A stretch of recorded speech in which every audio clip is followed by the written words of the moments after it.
I'm one of a kind, there ain't no one like me. So hard to find, it's the real damn thing. Don't be wasting any time, I got somewhere to be. Always on the grind, yeah, you know me. Hold the crown will be mine, you can call me king. A matter of time for you all love me. Finally at my prime, right where I wanna be. I'm one of a kind, there ain't no one like me. Put my money where my mouth is, I'ma get it now, kid. Heard around town, this sound is astounding. Feel my heart pounding, bass is surrounding. Think I finally found it, so I'm gonna mount it. Like an ex-girlfriend, I'ma get it back. Make a couple racks as I make a couple tracks. Stay on the attack as I'm writing every rap in a snapback. Black off this coke and this jack.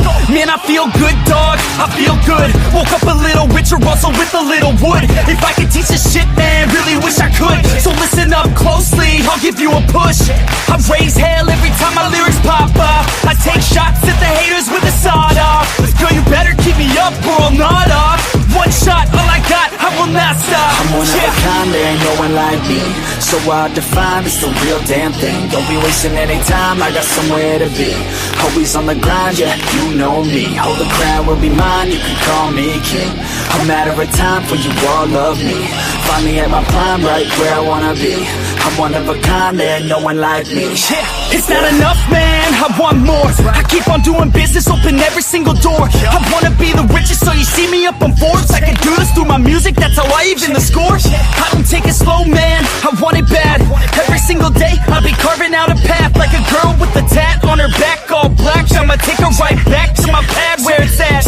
I don't ever slack off, so you better back off. I'm about to blast off faster than NASA. Everybody stand up, put your fucking hands up. That's the demand, yup. Welcome to the brand, bruh. No, I'm not cautious, I take risks. And no, you can't stop this, I'm too slick. She knows that she wants it, so come quick, baby, know that I'm on it. I don't quit. I'm one of a kind, there ain't no one like me. So hard to find, it's the real damn thing. Don't be wasting any time, I got somewhere to be. Always on the grind, yeah, you know me. Hold the crown will be mine, you can call me king. A matter of time for you all love me. Find me at my prime, right where I wanna be. I'm one of a kind, there ain't no one like me. I'm one of a kind, there ain't no one like me. I'm one of a kind, there ain't no one like me. I'm one of a kind, there ain't no one like me. I'm one of a kind, there ain't no one like me. I'm one of a kind, there ain't no one like me.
Dreams, I push a mind to a limit where it needs to be. I work blind, got vision I don't need to see. I'm picking mind over matter, I believe in me. I need to find more hours in the day to breathe. Need to find more power in the way I be. And when my mind turns sour with the painful scenes, I need to scream out loud, I can't stop me. I wanna be the greatest like Rocky. You know I leave them all hating like a hobby. I'm out here making moves like a lobby. And if you ain't with me, it's your loss. See, I got my mind on the facts, I'm a python, grab what I like real fast. Choke until I have everything I attack, everything that I lack, everything that I want, and I see matter of fact. Cause I'm my own worst enemy. Only if I let it be. I can control anything if I can just think carefully. I control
let it be.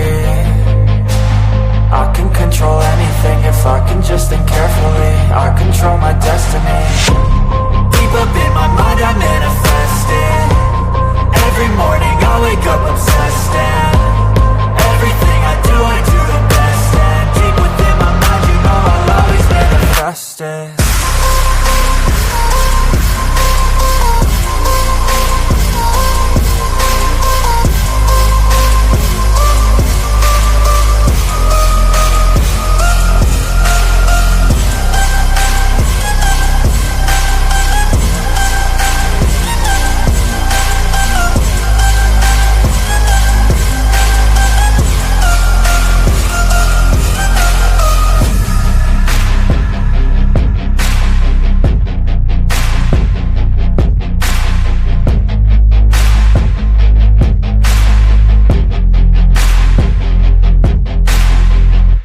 Hello and welcome to my Mind Over Your Matter. My name is Rick.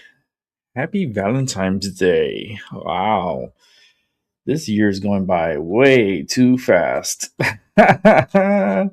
All it means is we're getting older and we're going to be dying soon. But other than that, I hope you had a great day today. The day for lovers, the day of love. I mean, it is what it is. I believe it's a propaganda holiday. It's just to get a little bit of money out of your pocket. But every day you should be loving your partner no matter what. It should be every day, not just specifically one day, but every day. I don't know. But I hope everyone is having a good weekend. Let's see who's here. See, you guys are active early. Hey, Chloe. Happy Valentine's Day to Albie, Chloe. Got Terry in the house. What's up, Terry? Let me get your comments here. Trains are going crazy here right now. Happy Valentine's Day, Ray. Send you, was it 1212? I can't see what that says there. I gotta get up to see my eyes. I just took a shower, so my eyes are not adjusted yet to the screen. So I apologize for that, but I will check that out. I'll be um on Discord. Okay. Um, Kayla sleeping, and you have a massive headache tonight, Terry. Damn, that sucks. I've been sleeping since she's been sleeping since I was at work. There I am. She needs to get up and move around. She can't be sleeping all like that because that happens to me too when I'm in pain and I'm not feeling good. But you got to get up and move around because that is not good to be in bed sleeping because it will come back and it will get you. And what I mean by that is your health. And laying around is not good, especially sleeping a lot. I try to, and I know what she's going through because I'm going through the same thing. I have my spells where I lay down in bed and I just like, I don't want to get the fuck up. My body hurts, my back hurts, my neck hurts, everything is just hurting. I'm just, don't want to get up. And today was kind of like one of those days because we're getting some kind of inclement weather coming our way. Probably gonna get about an inch or two of snow tomorrow, but I'm already feeling like the pressures and the I don't know something weird about the biometric pressure and my body, and not only my body but everybody's body reacts a certain way to weather, and this fluctuation now that we're going to be going through for the next few weeks with temperatures climbing up and down like a roller coaster, it will put a damper in how you're feeling in your body. And it sucks, it sucks to be in so much pain. I know I've been dealing with chronic pain for, my God, we're talking about a good 15 years straight with chronic pain, and seeing a pain management and seeing all these doctors, and they're trying to control my pain, but that's something that's very hard to do. These days, all they want to do is just feed you pills. Here, drink this. It'll make you feel better. Yeah, it'll make you feel better, but then down the line, it's gonna fucking kill you.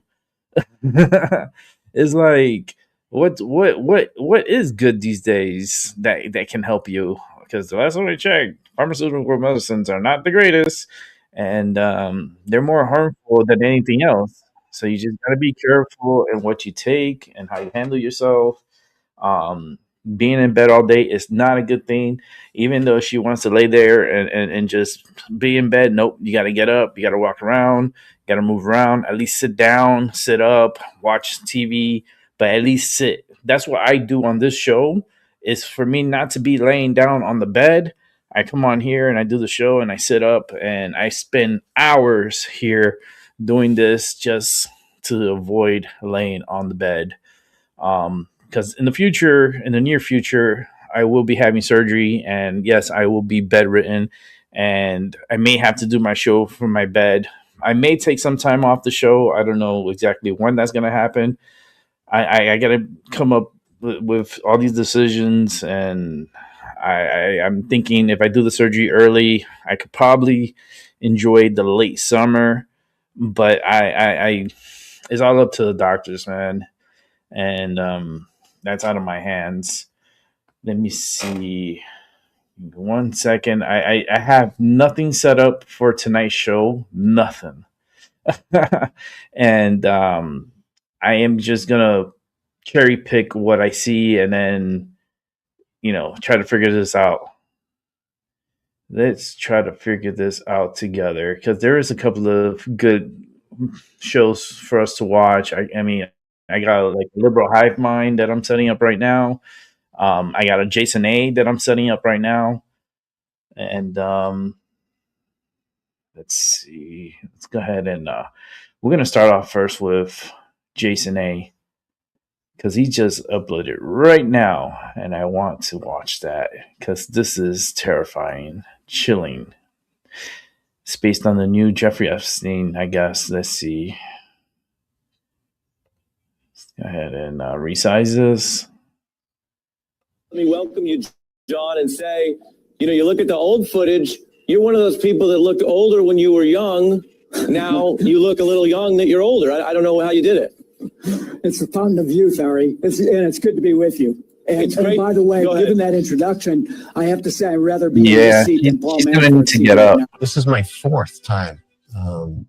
I she come to here get up. every time she has to fight it. Every time I come the body to is UAE, gonna want you to lay down. I take at least half a day to come here. The great thing about the procedure here is you can measure it almost immediately in how you feel. You start to feel really good, and it doesn't take a long time. Every time I come, I go through an EBO process, which is where they drain almost 4.5 liters of your blood through a dialysis process, clean it, ozonate it, oxygenate it, and then inject 50 billion exosomes, which go into your bloodstream, and for the next 4 months, reduce inflation. You feel like $1 million when you walk out of it. Adrenochrome. That's not true. It's C9H9NO3. That's good. You're keeping an eye on. Chemical compound that is absolutely, this has been around in modern science since the 1930s. You can actually, there's a synthetic form and there's a regular natural form, which is caused by torturing little kids to get their adrenaline up, essentially, and then extracting it from them. When you sit and meet, and so I brought this up a few years ago, and all of a sudden I was attacked by every media. Look it up. It's there. They absolutely went after me. And the next day, I never heard from my agency for 14 months. My lawyers let me go. My agency never called me after that, and essentially I was done. Let me say that although pedophilia, which says child love, has nothing to do with the abuse of children, these children are not just kidnapped and in some cases bred by families as a cash crop. We have people in the United States of America that breed children in order to sell them. And when they are sold, they come without birth certificates, which means it's easier to kill them and have no one ask where they are. We're also importing children by the plane load. Again, children who have no documentation. It's not just child slavery or child abuse, it's also child torture. because you have adrenalized blood. You have the whole blood drinking ceremony of the satanic world. It's also the use of children for harvesting body organs. We'll have the Falun Gong testimony tomorrow. Controversial new treatment that may hold promise, but at a price. It does appear to reverse the aging process. Dr. Jesse Karmazin is talking about transfusions with the young blood from teenagers, and he says it just may turn back the hands of time. That blood is going to patients over 35 as part of a clinical trial called Ambrosia, where subjects paid $8,000 to get the rich growth factors found in the platelets in blood's plasma. There's pretty much people from most states, people from overseas, from Europe and Australia. There have not been any published results, but the intriguing concept still found its way into pop culture. It's my transfusion associate. Dr. Karmazin says patients who have had it say they feel amazing, and he has seen evidence of reversing the aging process in rats. Their brains are younger, hearts, their hair, if it was gray, just turns dark again. Hello, everyone. This is Dr. Shiva Ayyadurai. What I'm going to share with you today is a architecture for looking at adrenochrome. You're going to get from an MIT PhD in biological engineering. I'm going to arm you now with some chemistry. So listen very carefully. Adrenochrome, what is it? So adrenochrome is a stable oxidation product of adrenaline. That's what an in vitro study showed. The chemical structure, you notice, is very different. Adrenaline looked like this. It had this benzene ring with the OH. Adrenochrome looks like this. You notice this benzene ring is folded on itself, and you get this. Now, this is what I want everyone to focus on. You may want to take notes. You're welcome to take a screenshot of this. So the question I started asking is, could I understand this in the context of the observations people have been reporting? That they're taking a child, frightening it, which means adrenaline, and then putting it under such stress that it creates adrenochrome. Because as I understand, and the people who know more about this than I do, is that the adrenochrome is being created by taking these kids, scaring them, fight or flight, and then torturing them. And that puts the body into a state that they create adrenochrome. So I wanted to actually explain this. And I believe I have probably the first explanation of how this is going on at the molecular systems level. You won't get this, by the way, from Joe Kennedy or Robbie Kennedy or Hillary Clinton. Hillary Clinton may actually know about this. What's going on here? Adrenaline. When we did our systems analysis of the research, adrenaline is released in response to a stressful, exciting, dangerous, or threatening situation. So here is the bobcat chasing that mouse. It hasn't caught him yet, but it's chasing it. This is when that mouse, let's say, I don't know what they're potentially doing to these kids. If they're scaring those kids and chasing them around, scaring the hell out of them, it's like the bobcat chasing the mice. And this starts producing adrenaline. Let me pause this real quick because I need to bring it back to me. It just gave me a lot. Because I've seen this before. I heard about this before a long time ago. And I've seen it in movies. Like, Rick, what movie have you seen this in? Let me see. Dr. Sleep. Has anyone seen Dr. Sleep? If you haven't seen it, I highly suggest watching it. It's a great watch, actually. It's about a 2.5 hour movie, maybe 3 hour long movie, but I guarantee you it's very good. And I feel like these vampires, these entities, these aliens that are here, they want to stay young, they want to live long, and they're doing anything and everything to try to stay here. Which is wild. And now they're going after the younglings. They're trying to go after their plasma. They're going after their blood. They're going after their stem cells. They're doing everything that they can from like the younglings, even transplanting parts from younglings to adults to see if they can live longer. It's so disgusting. It's such a weird world, and let me tell you, they're doing this every fucking day. Every day, a child is being sacrificed for someone else's good. It's just crazy. All right, let's go back to Jason A. Increased synthesis of adrenaline. And there's enough paper saying adrenaline responds to stress. So we know under that kind of stress, adrenaline is created. Now, what I found fascinating as I did research since people wrote to me is that oxidative stress, which is different than this kind of stress. Thank you. It's highly correlated with anxiety. Thank you. Anxiety causes accumulation of reactive oxygen species such as O2 minus. So this was one paper that came out which says oxidative stress and anxiety. This was a role of oxidative stress and anxiety disorder. So let me tell you what this is like. To put it simply, you need stress and anxiety to create adrenochrome. If you're going to do this to an animal, be it a child or lab rat, you have to put it under extreme stress and anxiety. And that's what we're talking about. With just stress, you don't get it. You got to have both. So this is what I would call extreme torture. Because if you just have stress, you're not going to get adrenochrome. You have to have the stress and the anxiety. Everyone getting this? Everyone clear on this? So this is the example I'd like you to do. The lion is chasing the zebra. That's probably when adrenaline is being released. It hasn't got him yet. It's chasing him. But what about when this incident is occurring? This is when you're torturing the animal. You've got it. This is the anxiety. So this will release adrenaline. In my theory, this releases a superoxide, which is the reactive oxygen species. So you need this and this. You need this and this. If you're just chasing it around, you get adrenaline. So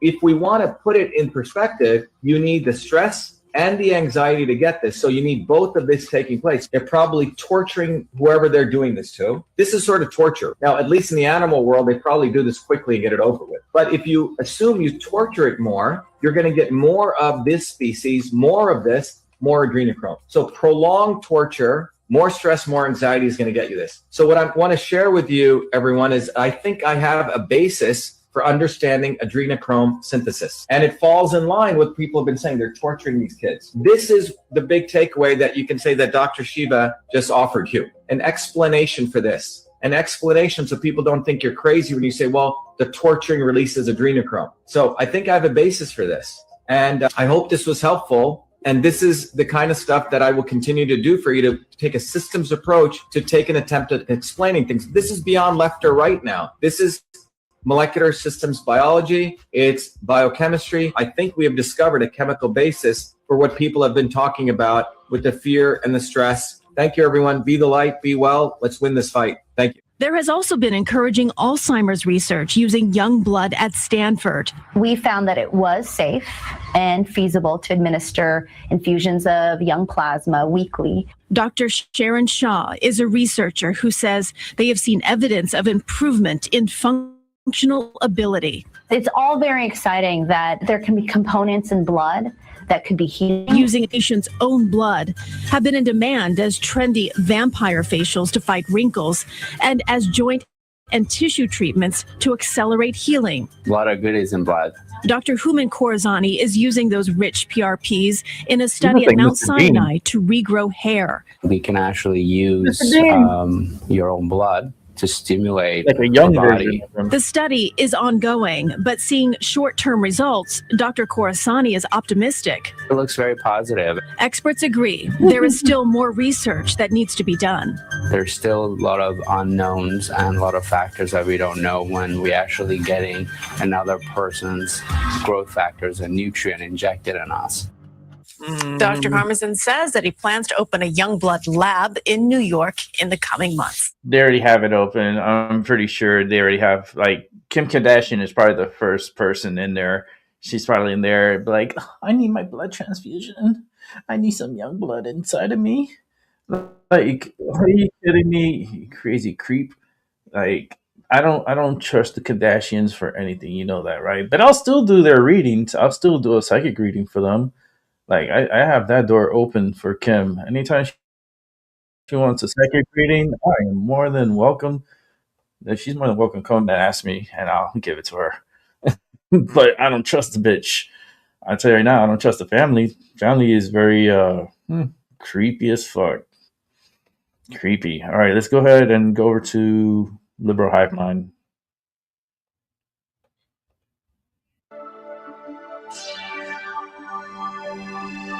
Hey guys, welcome to the Liberal Hive Mind, a channel solely focused on exposing the abundant hypocrisy of the left. And of course, here's the meme of the day brought to you by 5mind.com. You know, it's crazy how things can be taken out of context, how a narrative can be built and pushed to play on people's emotions, and how so many people can fall for it. It was all out panic the other day, all over social media. A bunch of subversive anti-Trump forces pushing this narrative that Trump Tom Homan have surrendered in Minnesota. Tim Walz, Jacob Fry, the radical left mob on the streets, they won and Trump backed down. But this narrative that's being pushed, my friends, is utterly dishonest and seems to omit all the key context here. This notion that the left has won makes absolutely no sense when Democrat officials in the state of Minnesota have essentially capitulated on every single point. It's just a very odd phenomenon. You know, the pressure was applied on Tim Walz's state and there was a whole slew of demands, and we've basically gotten pretty much everything that we've asked for, at least on paper, at least as it appears right now. And somehow this is a loss for the Trump administration just because of a 30-second clip that's being presented by all these dishonest actors on social media where Tom Homan says that Operation Surge has concluded. There's a lot of key context here that these people aren't telling you. Let's go ahead and fill those voids, shall we? We got some stuff to get into, so let's roll the tape. All right, folks, I'm sure you guys followed the news the other day. Basically, you got all kinds of flaky individuals all over social media looking for clicks. They're playing this clip of Tom Homan and spinning this story that Tim Walz, Jacob Fry, and the radical leftist mob have essentially won, and Donald Trump has totally surrendered. With that, and success that has been made arresting public safety threats and other priorities since this search operation began, as well as the unprecedented levels of coordination we have obtained from state officials and local law enforcement, I have proposed, and President Trump has concurred, that this surge operation conclude.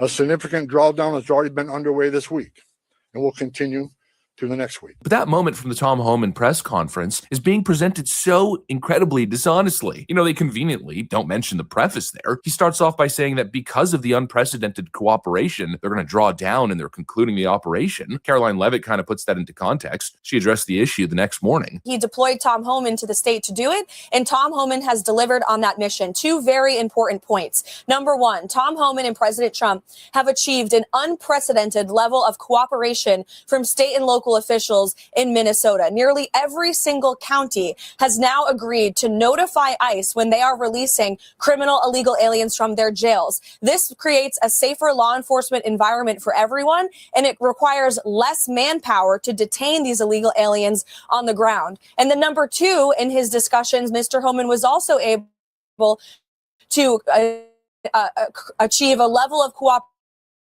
with local police to arrest left-wing agitators when they are engaged in unlawful behavior, which has led to calmer situation on the ground. You're no longer seeing videos of these agitators engaging in unlawful activity to break up ICE's operations, which again are continuing.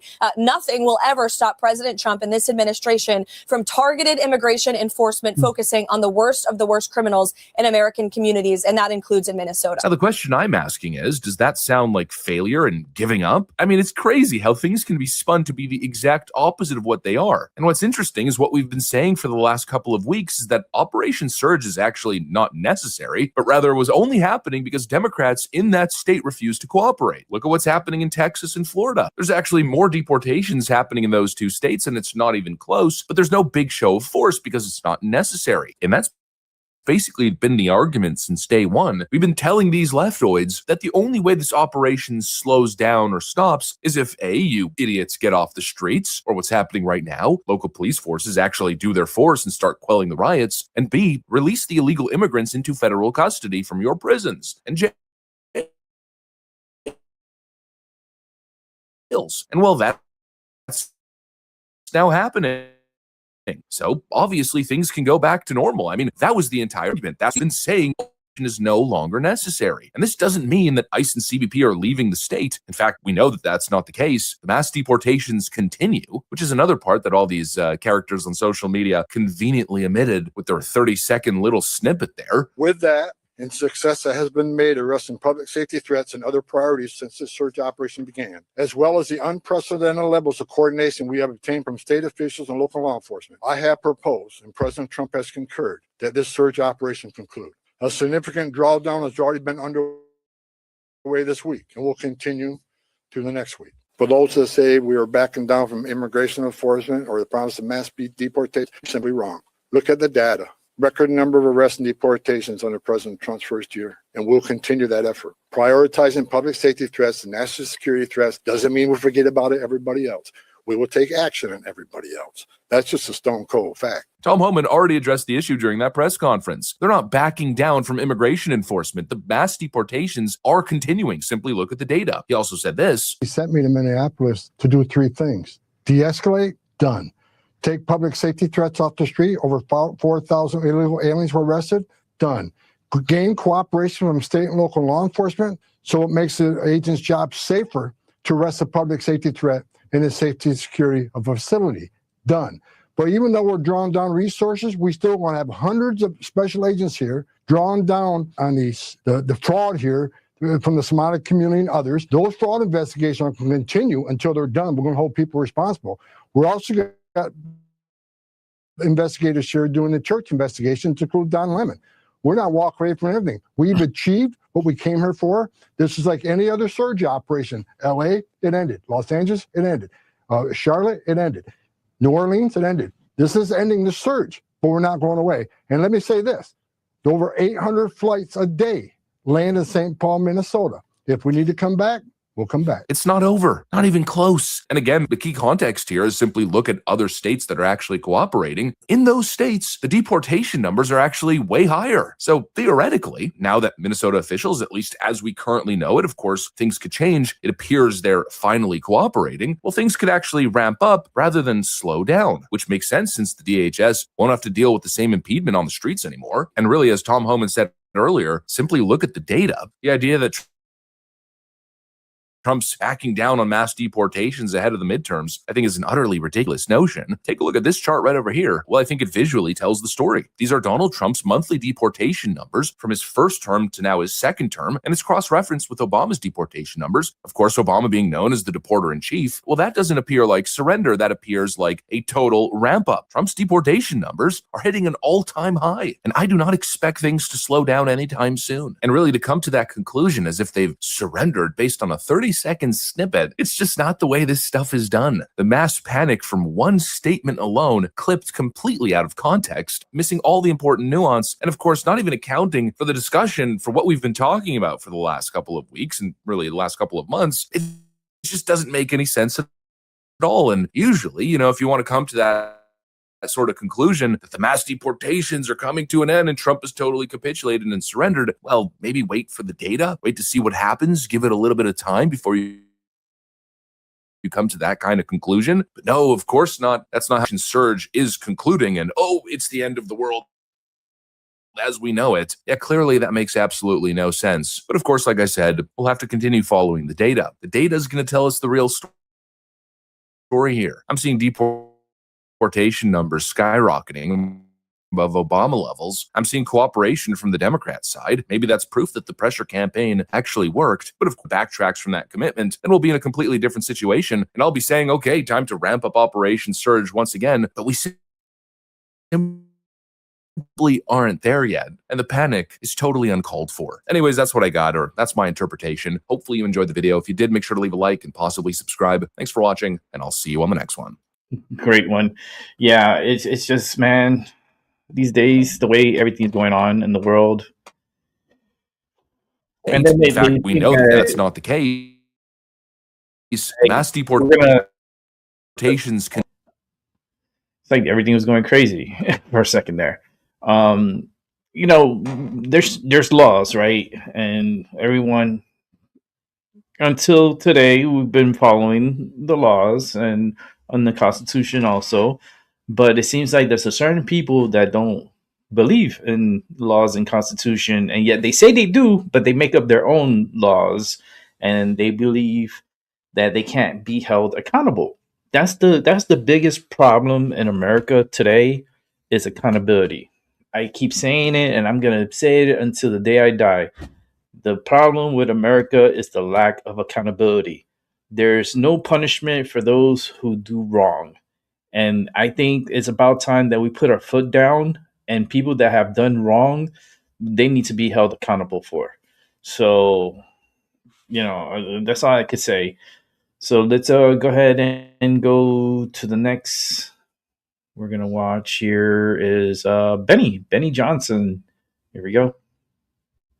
Put up the volume. I says, mate, we've got a deal. You send us your fancy jammy Dodgers crims. There were tariffs, no faff. In return, we will continue throwing your tea into the harbor, but at least I won't release those tapes. Beautiful, innit?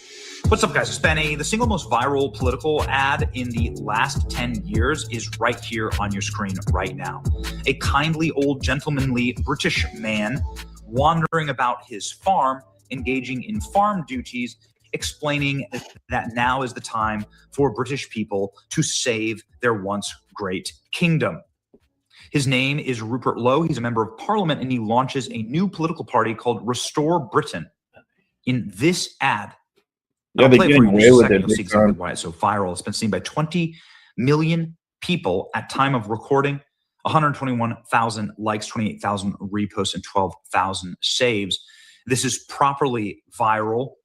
This man says what must be done is going to be incredibly painful, incredibly hard. It is going to require us to deport millions of people. And it's going to cost a lot of money to our culture, because immigration without assimilation is an invasion. We are not a Muslim nation. We are a Christian nation.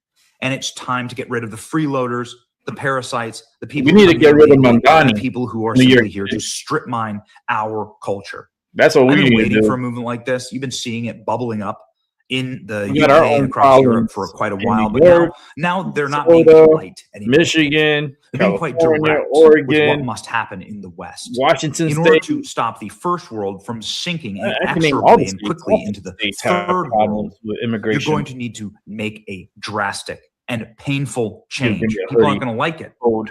but it is what is required of great men to save their civilizations. And ladies and gentlemen, this is a great man. You've seen, of course, populist movements in the UK. This is a march this summer. Hundreds of thousands of Brits marching with the classic Union Jack flag through London.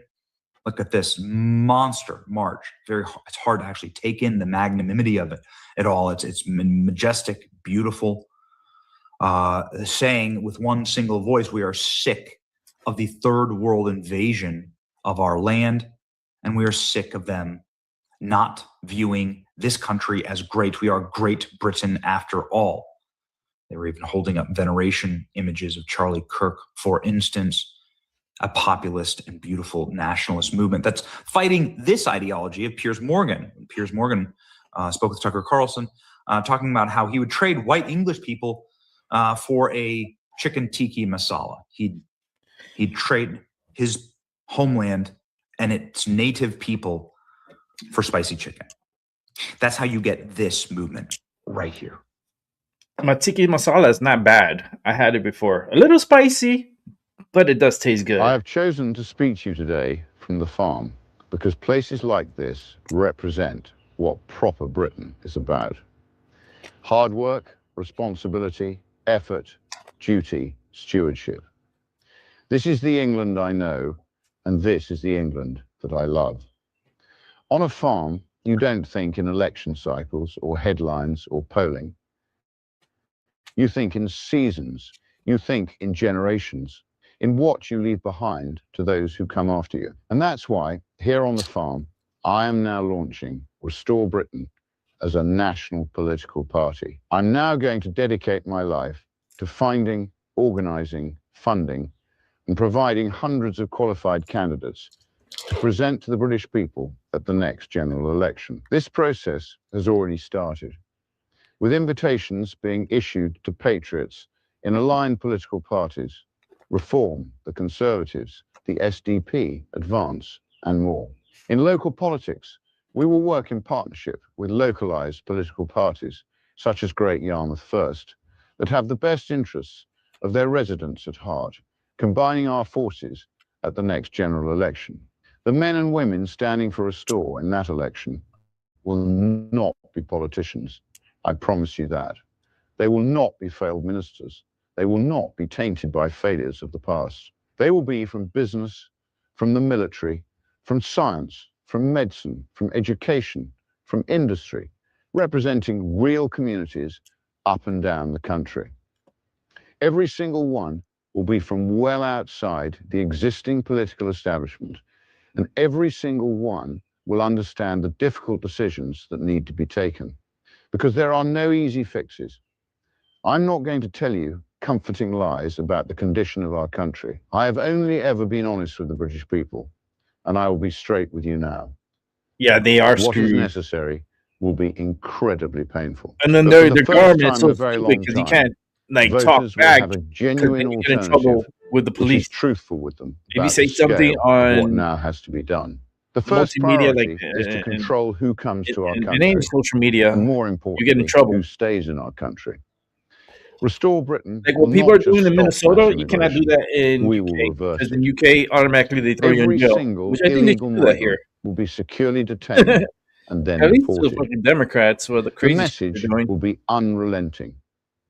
If you are in this country without our permission, you will be removed. For the foreseeable future, far more people must leave Britain than arrive. That's what we need. If a foreign national is unable to speak English, lives in social housing, claims benefits, refuses to work, fails to integrate, commits crime, or even That's actively true, hates our Terry. way of life and wishes to do us harm, And I have a friend, then they my must friend leave Maggie. or be She's made to out in leave. UK, and I'm Restore afraid to Britain put her will on my make our show communities safe again because I for speak women the and truth. children. I don't hold That back, I promise you. and I don't If want her to that get in means trouble. millions go, then millions go. You know, We're constantly told that the especially for economy something that I needs said. vast swathes Shit, of I'll go to low-skilled UK and say it. It's migrants. like fuck y'all. We Y'all fucking know that's retarded. simply not Your true. countries are What we crazy. need is to get millions of healthy Brits back You need to get into these work. immigrants A out. radical overhaul of how welfare is delivered.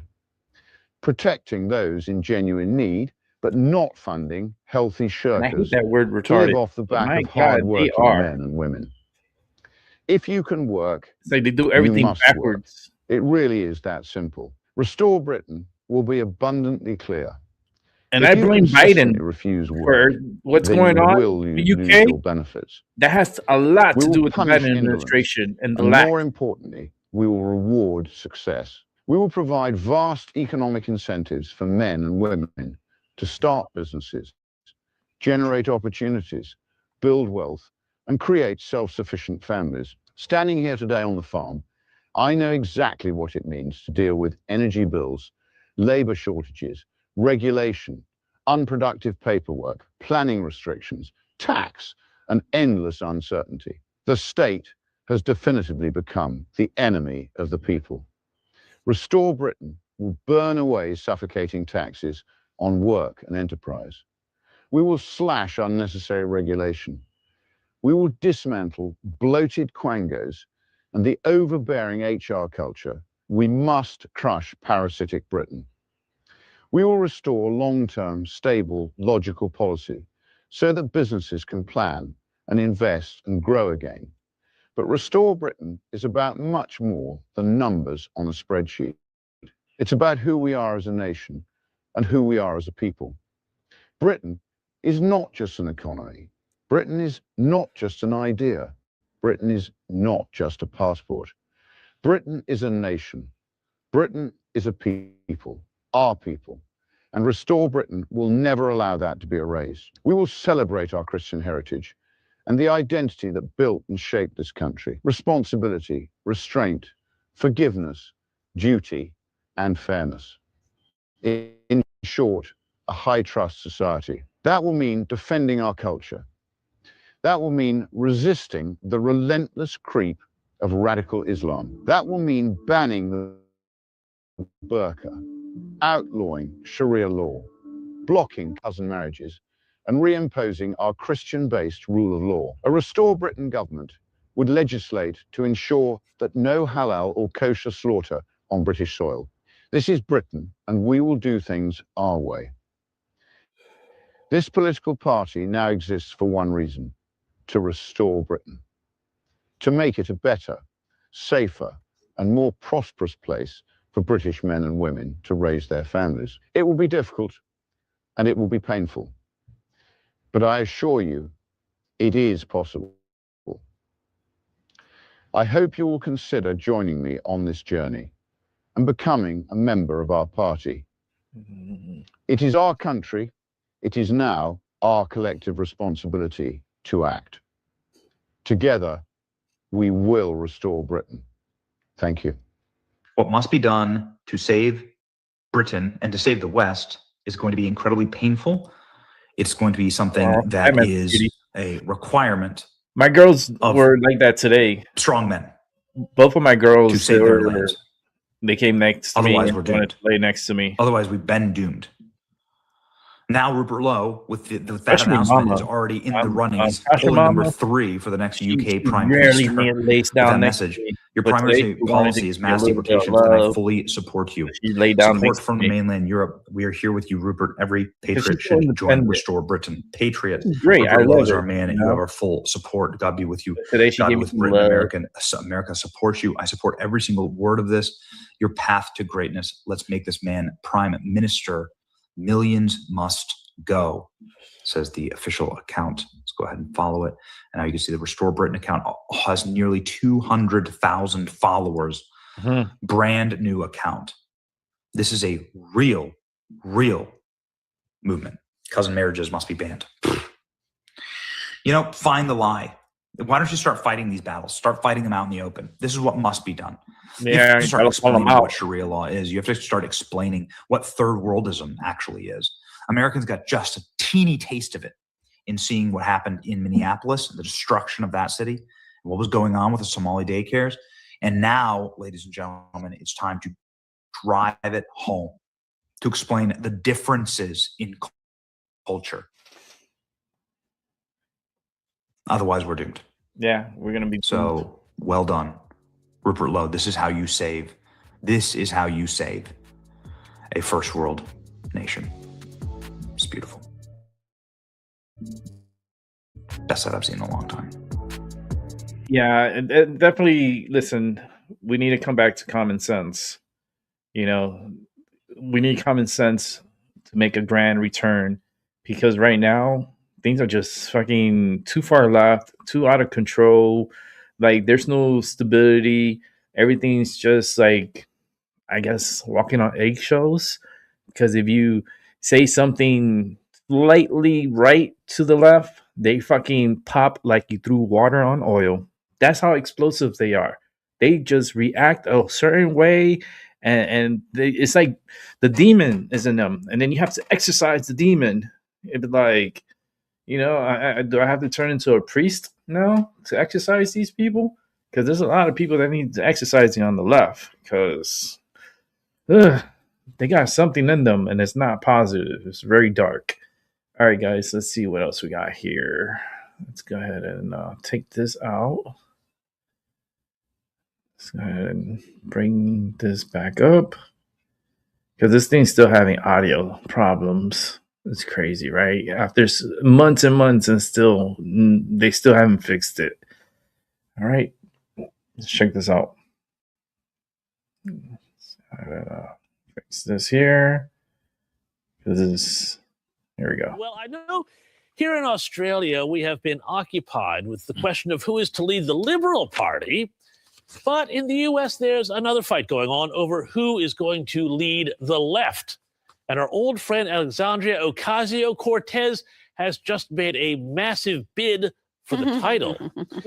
But before we get to that, let's have a little fun, shall we? Check this out. Donald Trump gave a speech yesterday at the legendary Fort Bragg. And I tell you what, the funniest president. We're also purchasing 30 new and modified Abrams tanks. Still the best tank, right? Still? It was named in honor of Stacey Abrams. Oh, Lord. Only a few very political people would understand that. Yes, remember Stacey Abrams, the election-denying Georgia Democrat who in 2018 lost the governor's race, but soon to get into the governor's mansion anyway? Well, very droll, Mr. President. By the way, the president's social media team is also very busy, still poking fun at blue-haired Prius-driving lefties, while at the same time announcing the end to that rule that made automakers put that stupid auto stop feature in that turns your car off at the lights. Have a look. Yeah, that's stupid. I hate that. Like, the cars just stay out, and you hear them. They turn off and then they turn back on. But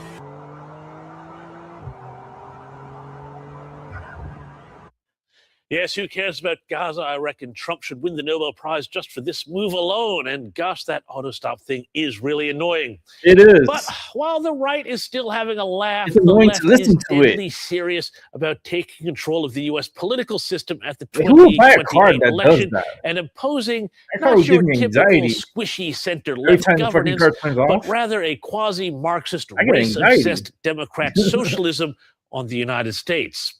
And making her move to make this happen is none other than, yes, that's right, Alexandria Ocasio-Cortez, Oh no, not member the of that clown. congressional faction known as the Squad. Oh, and by the way, speaking of the Squad, I just want to wish a very happy Valentine's Day to Squad member Ilhan Omar and her brother. I hope you guys had a really special day. But back to AOC. The Brooklyn Australia, Congresswoman man, has you guys shown are awesome. up, I love oddly enough, Australia. at, of all places, the Munich Security Conference and made I a always pitch wanted to go for, there. well, I don't what's think the I'll old ever go in saying? my life, To though. burnish her I foreign don't know about policy going in my life, credentials. Well, how did she go? You be the judge. I think what we identify is that in a rules-based order, hypocrisy is vulnerability. And so I think what we are seeking is a return to a rules-based order that eliminates the hypocrisies around when too often in the West, we'd look the other way for inconvenient populations to act out these paradoxes. Yeah, that word salad there, that was a lot more Kamala Harris than Henry Kissinger. But she wasn't done. She was also asked what the U.S. should do if China decides to jump Taiwan. Big, easy question. Should America commit troops to this fight for freedom? Would and should the U.S. actually commit U.S. troops to defend Taiwan if China were to move? You know, I think that this is such a, you know, I think that this is of course a very longstanding policy of the United States. And I think what we are hoping for is that we want to make sure that we never get to that point. Yo, bring me my drink. Was anybody else out there remembering that great time Kamala Harris did the whole routine about how Russia is a big country and Ukraine is a small country? Well, that's it right there. I mean, if that was any more of a word salad, it would need croutons. Though, to be serious, it is quite something that Alexandria Ocasio-Cortez and indeed the entire left can accuse Trump of not standing up to dictators and then turn around and stumble over the question of whether the U.S. should defend a democracy against the greatest on earth. Seems pretty simple to me. AOC, well, she also talked up the idea of a billionaire's tax. But as we all know from history, these sorts of things tend to very quickly become taxes on millionaires and then on the savings of everyone who doesn't want to be dependent on the government. So when you run for president, are you going to impose a wealth tax or a billionaire's tax? I don't think that I don't think that anyone, and that we don't have to wait for any one president to impose a wealth tax. I think that it needs to be done expeditiously. And all this matters because in a not terribly crowded field, AOC is indeed on many insiders' shortlists for a presidential or vice presidential bid. Oh, now, Lord. Here's the good news in all this, and That's this a is pure where Truth clown Bomb show. comes in. Her faction, this hard left faction, well, they may be ruining places like New York City under socialist mayor Chloe, is Zohar Chloe here? Mamdani, but I just normal got a message. Americans They got are tornado looking at what they have on warnings offer for and Texas. increasingly saying, no thanks. There's If tornado the warnings in ideology of the Texas, Democratic and Party is there's shifting possible or a tornado changing, on the ground how are in people Texas. feeling about it? Okay, so we're talking about the Democratic base, right? But what about all Americans, right? How about all voters? Voters who say the Democrats are now too liberal. Look at this percentage. It was 42% in 96, 48% in 2013, now 58% in 2025 of all voters say that the Democratic Party is too liberal.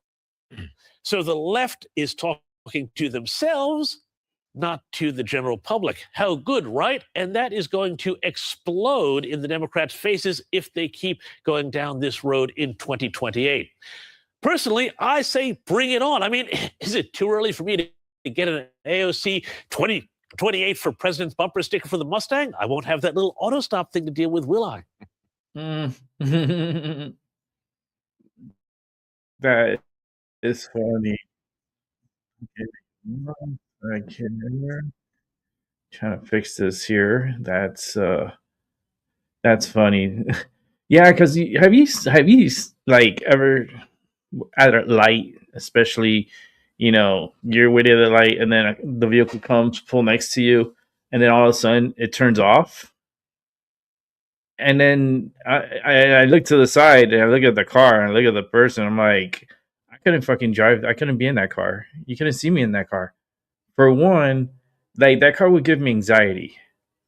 I don't have so much anxiety because, like, usually when your car turns off, there's something wrong, And to have a car to turn off and turn on and turn off and turn on, I think that's going to put a lot of strain on your starter and your flywheel, and you're gonna end up with more mechanical problems.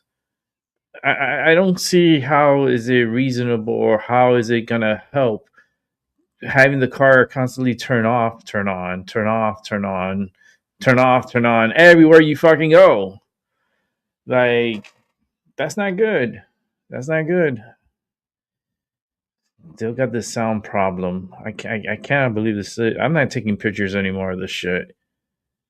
I'm just not gonna pay next month because they're gonna give it to me for free. I'm done with their bullshit. Let's see, where is it? So this one, okay. Let me set it up. I think we have a few more to go. It's just the audio with this continues to drop off, so I have to like reset it every single time. It is super annoying, trust me. This is already like the second time I'm doing this. Let me see.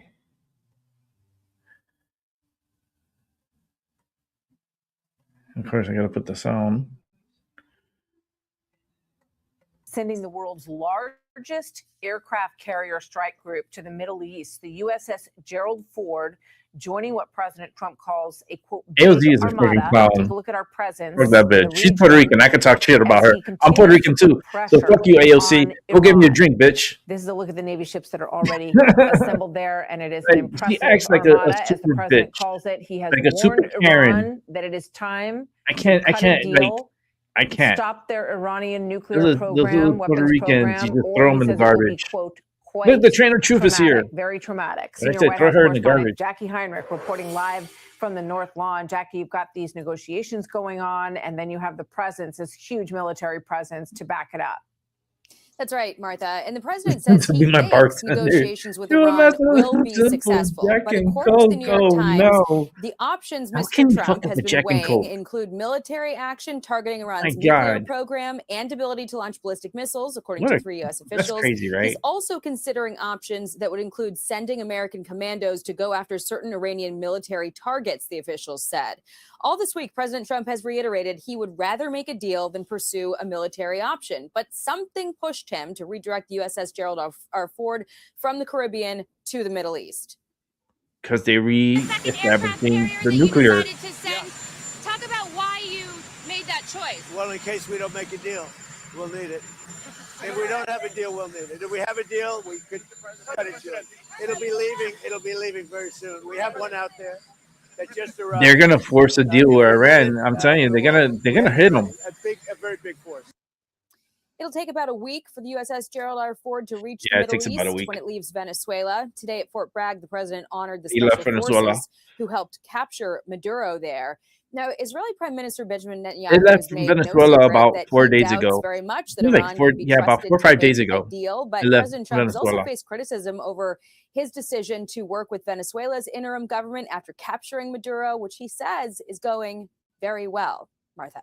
Hey, Sean Hannity here. Okay, so they're trying to throw off Iran with information stating, "Oh yeah, they just departed from Venezuela." That bitch been gone like 4 or 5 days ago. That bitch is already getting into the Mediterranean Sea. Okay, so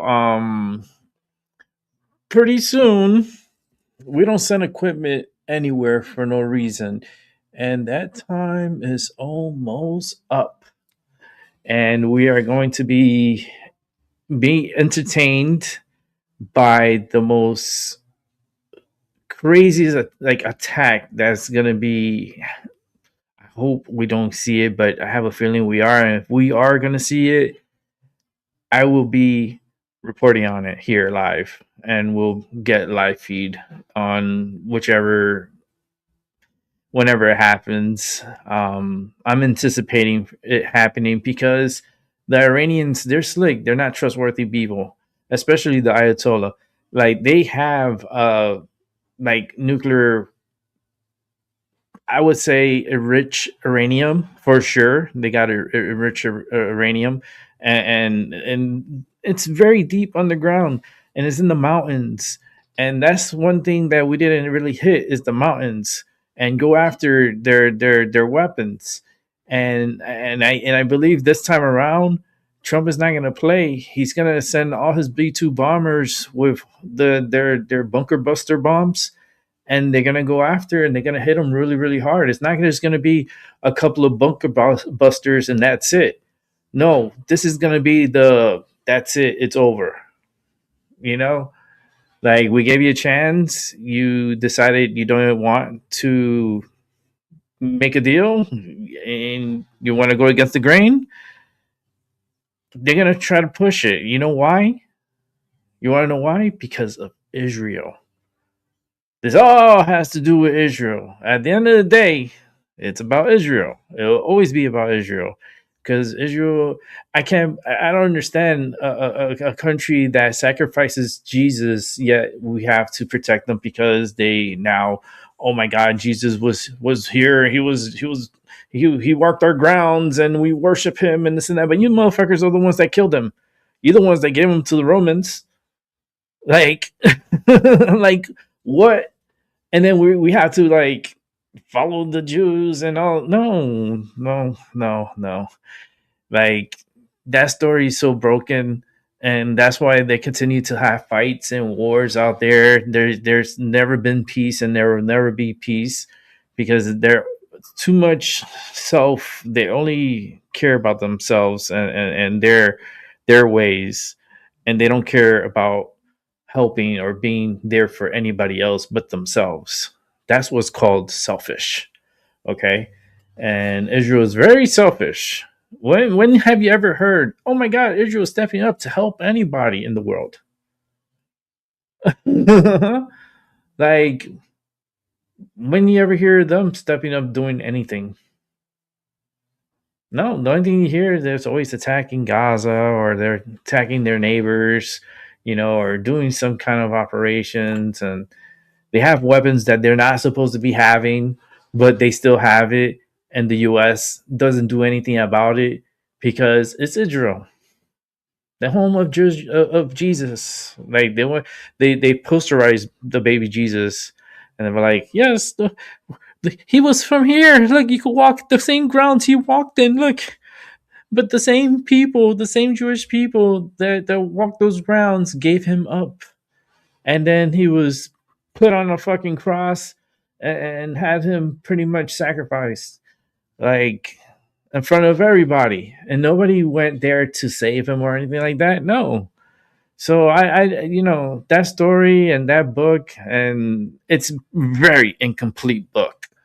The Bible we have it's nothing compared to the real true Bible. And the true Bible, the Vatican has it, and it's in their fucking basement. Like, it's deep down in the basements, and they have like the true history of this world. But they will never release it to us because we cannot handle it. And I'm telling you, humanity was dropped off here. We weren't grown here from the ground, and we just came up like little things, and then we started growing up, and then we became humans. And no, and we didn't transform from monkeys to fucking humans. Like, no, because then why my cousins is still in the zoo? How come my cousins are still in the zoo and they still like they look like fucking apes and monkeys all over the place? So how come they didn't evolve? You know, like it just make no sense. I truly believe humanity was dropped off here. Prove me wrong. Prove me wrong. All right, let's see what else we got here to watch. All right, what is this about? Oh, it's this Nancy girl. Nancy, come home, Nancy. What are you doing, Nancy? So, major police activity in Arizona as investigators are leaving no stone unturned in the search for Nancy Guthrie. Last night, a Pima County SWAT This puts a team and the black FBI eye searched on home law approximately enforcement. 2 miles away from Guthrie's house. Sheriff Chris Nanos tells Fox News that no one was arrested and no one remains in custody following the raid. Meanwhile, the FBI has released doorbell camera footage from Nancy's home showing the potential kidnapper. Law enforcement describing the suspect as a 5'9" to 5'10" male with an average build. He was wearing a black 25-liter Ozark Trail hiker backpack. The FBI is continuing to ask for help and is offering a $100,000 reward. Joining us now with the latest live from Nancy Guthrie, Tucson, Arizona, is Gordon. Max, what can you tell us? Hey there, Tommy. Well, there's a flurry of law enforcement activity last night with the FBI and the Pima County SWAT team executing that search warrant just a short ways away from Nancy Guthrie's home. A lot of hope that there would be a major break in the case, but today the Pima County Sheriff's Department saying that no one is currently in custody. This is what that scene looked like last night in that neighborhood in the Catalina foothills, which is just a 5-minute drive away from Nancy Guthrie's home. Dozens of law enforcement officers were involved, authorities confirming that it was in relation to the investigation into the disappearance of Nancy Guthrie. Then, in the parking lot of a nearby Culver's fast food restaurant, law enforcement searched a silver or gray-colored Range Rover. At this scene, there were law enforcement from multiple agencies, including the Pima County Sheriff's Department and the FBI. Law enforcement loaded the SUV up onto a flatbed and ended up taking it away. This as the search for the suspect continues. Caught on Nancy Guthrie's Ring doorbell camera, he's described as a male between 5'9" and 5'10" with an average build. He was seen carrying it. Authorities have yet to name the suspect, even as the investigation reaches the 2-week mark. The FBI increasing the reward up to $100,000 for any information that leads to the arrest and conviction of a suspect or for the location of Nancy Guthrie. Meanwhile, the Pima County Sheriff's Department and the FBI say they are working around the clock following up on leads, but no media press conference is scheduled. They say they won't schedule one until a major development occurs here in Tucson. Tommy, back to you. Max Gordon from Tucson, thank you so much. And joining us now with reaction is former NYPD Lieutenant and Undercover Narcotics Officer Darren Porcher, who is also on the ground in Tucson. Darren, we're so glad to have you. So there are reports that there were 3 individuals detained last night in relation to this case, but no one has been arrested or is in custody. So walk us through why authorities would detain someone if they weren't necessarily a suspect. Well, thanks for having me as a guest. The reason why authorities were able to detain these individuals is because they had a warrant from a magistrate which elicited probable cause. Law enforcement needs probable cause to apply for and receive a warrant. So based on those, in addition to that, we had a vehicle that was stopped at a culvert, which is a fast food restaurant relatively close to here. That individual was released as well, but once again, it was a warrant that was the determining factor as to law enforcement stopping these individuals, but unfortunately, they've all been released. But at the same token, this is not at a loss, because there may have been information that law enforcement was able to extract from all of the individuals involved as we move forward in the investigational process. Darren, it's Joey. Thanks for joining us. I know you have a title. It might be doctor at this point. I think. I know you've worked hard there. But this is the question I have. We've all heard people say probable cause. Can you explain to us? I know you're just kind of guessing, but can you explain to us what that might look like? I think it's important to understand, this person happened to be seen on a Ring doorbell at some point in the last 2 weeks. That's not probable cause. Like, what is it? At what level of action or evidence would it take to be able to get a warrant like that? Probable cause is what would lead a reasonable police officer to believe that the individual in question committed a criminal act or they were a part of a criminal entity. That's probable cause. It's very different than the conviction standard, which is beyond a reasonable doubt. You need beyond a reasonable doubt to convict someone, but probable cause is the standard of proof necessary to take a person into custody to answer for a charge in question. And that changes depending on the judge signing the warrant. Basically, it's pretty much an opinion of the judge.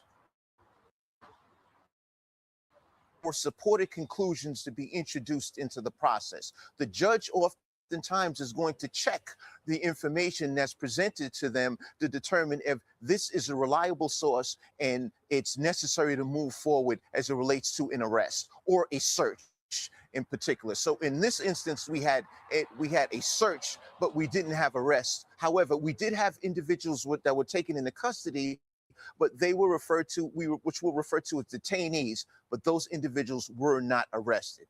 Darren, it's Julie Bandera. But they said that someone was dead last night. Area, because it seems that law enforcement have focused. First they said they had arrested some people, and then that someone like home committed suicide or something, or killed themselves. It was some weird shit last night. Your reaction to the ransom note that Harvey Levin had mentioned, which hints at possibly taking their search internationally, which was maybe possibly a way to throw off investigators. None of what Harvey Levin and TMZ have received has actually ever been verified. But is it typical to keep this search so close to home? Well, when we think from the perspective of what's typical, we as law enforcement want to enlist the public as best as possible because it takes an immense level of man hours to track and go to all of these homes within a 2-mile radius to where Nancy's residence is. So what we did, well, I should say what law enforcement did, 2-mile was radius. Put out a blast through That's Ring nothing. doorbell, and that alert basically 2-mile told radius. individuals that lived within that 2-mile radius. If you observe more than that, this is of suspicious or nefarious behavior, oh man, please report that to us as law enforcement so we can move forth and investigate this. You better This just cuts hope down this on a never lot of happens to man you, hours, and it affords the because investigators the opportunity to investigators work on and police additional components as it super relates to slow. this case. As it relates to Harvey Levin and these letters, I think the corroboration factor is key. You need to corroborate all of the information in these letters before you take them as a credible source as it relates Did to you get a letter today for Valentine's Day? one of the things that I've I mean, seen, they should have which is very rare, sent a unique. picture, Actually, I wanna like say I've at least never with seen a Nancy's heart, situation where a to show that it's kidnapper working. introduced a ransom note to a media outlet. Yeah. Generally speaking, I know she has a kidnappers pacemaker. will introduce a letter to the family, and usually it says something like, "Don't tell police or we'll kill you." Yeah. This is a very different scenario. That's what I've been saying from the we're very doing beginning. the best that we can to authenticate this. Yeah, even Harvey Levin actually Yeah, is saying because that that's he wouldn't they're pay the ransom pumping based on in what he has TMZ read, and because he's not sharing the this is entire going to bring them money, content more of the notes that attention, he's received, more but money, he himself more says sponsorship. it would be a bad Like, idea to pay this it's ransom all because it actually could business. hamper the investigation. And I think And you TMZ is also want full to of take into shit. consideration, we had a bogus ransom note that came from someone in California, and that person has since been arrested. Yeah. So we really want to drill down and make sure that this is authentic. We got a bogus Darren, note, this is Dr. and they got Siegel. arrested. You know, as a former NYPD detective, you many times had to deal with local versus the FBI, who has jurisdiction. And you said earlier on our air on Kaylee's show that you thought this was going smoothly. One thing that's been eyebrow raising is where's the evidence being examined? You know, Sheriff Nanos has it being looked at in Florida. The FBI obviously has a really great forensics lab. And I from my perspective, is looking at it from the point of view, is the evidence degrading? Is the DNA degrading? What are your thoughts about why you think this may be running? This can hamper the case in the future. Well, in all investigations, when you have additional agencies, you're always going to have disagreements, and that's fine. Case in point, I worked in the NYPD. Oftentimes, we had joint investigations with the FBI. We may have disagreed on things, but the ultimate course of action was to ensure that justice was introduced. So now we look at this situation as it relates to the Pena County Sheriff's Office and the FBI. The discovery or the DNA evidence has been introduced by the Pena County Sheriff's Office to Florida. I understand that, a lab in Florida, rather. I understand it from the perspective of they have a working relationship, and they've had a working relationship with this lab for years and years and years. I want to say 30 years. And if they are going to use the FBI's lab in Quantico, they don't necessarily have that relationship. And the lab in Quantico, they basically would perceive themselves as being on an assembly line, meaning your DNA is on line with all of the rest of the 50 states in the country. So you may not have the ability to speed things up. Whereas if you're interacting or engaging with the lab that you have a relationship with in Florida, you may have some sway in terms of getting this done as quick as possible. As it relates to the degrading of the DNA, the more you analyze it in a lab, the more it becomes degraded. So you want to analyze it as little as possible. I shouldn't say as little as possible, but as less as possible, because you don't want to degrade it. Thank you. Thank you so much, Darren Porcher, for all of that insight, and thanks for taking the time tonight. We really appreciate it. Thank you, brother. Thanks for having me as a guest. I think that was So I'm going stupid. to take it all the way back to kind of where we started here. So Listen, I have to put in my 2 cents. Give me a chance, lady. I think it's stupid. Because why? Okay, all right. If they send you to Florida and this and this and that, okay, fine. But wouldn't there be some kind of cooperation between the Florida, and the FBI? And I'm sure you're not going to be waiting in line for 50 states because of this case. No, this case will be expedited. Trump could expedite it, and he could put a rush on it, and he could skip every state. Trump has that authority, and he can't do that. But the fact that they still bitching and fighting about this shit, and they're not really focusing. I feel like they're just a bunch of Three Stooges, and they're just and they're just bumping into each other, and everyone's confused, and who's in charge? Who has more power here? We want the power. Everybody, FBI, we have the power. And then the sheriffs are like, well, we already sent a lot of the evidence to get processed, and we sent it to Florida. And the FBI is like, no, what do you mean? Because Patel wants to be held up on that pedestal. You got to put him way up there. So we'll see what happens. It's been 2 weeks as of today. So she's been gone officially 14 days. I don't know. We'll see what happens. Let's finish up this segment. suspect, 5'9" to 5'10" average build. Doesn't exactly narrow it down, but we've been watching that surveillance video all week long. People have been dissecting it. They've been looking at the height. They've been looking at the weight. They've been looking at the backpack. Apparently now they're saying that this backpack could have been from Walmart, or it is from Walmart. What does all of that tell you about how close we're actually getting to cracking this case? Yeah, I'm going to practice what I preach, try not to be a hypocrite here. I've been frustrated. A lot of analysts that have been on this network and other networks have gone beyond and analyzing what we know and just basically spouting theories. And I don't think that helps. I mean, I've heard, different ones for the last several days. Since the last time we sat at this desk together a week ago, this video is really the evidence that exists. Everything else is conjecture. Everything else is us trying to read tea leaves. So what does this video show? It shows a plethora of little things that, if they can trace them, matter. Where things were bought, brands of things, the height of the person, hair color, all those things they're starting to get to. I think there's a sketch now. We may have a chance to talk about that later, of what their facial structure may be, even under the mask. I think AI, stuff like that, are helpful. But if they're doubling the reward and they're arresting people or detaining them in the middle of the street at a traffic stop and letting them go 12 hours later, I don't know that the police are any closer based on what we know. We don't know what they know, but what we're seeing is they're not getting any closer. Yeah, something that's surprising to me, Julie, and they could have very valid reasons, and I'm sure they do, for not releasing more surveillance footage.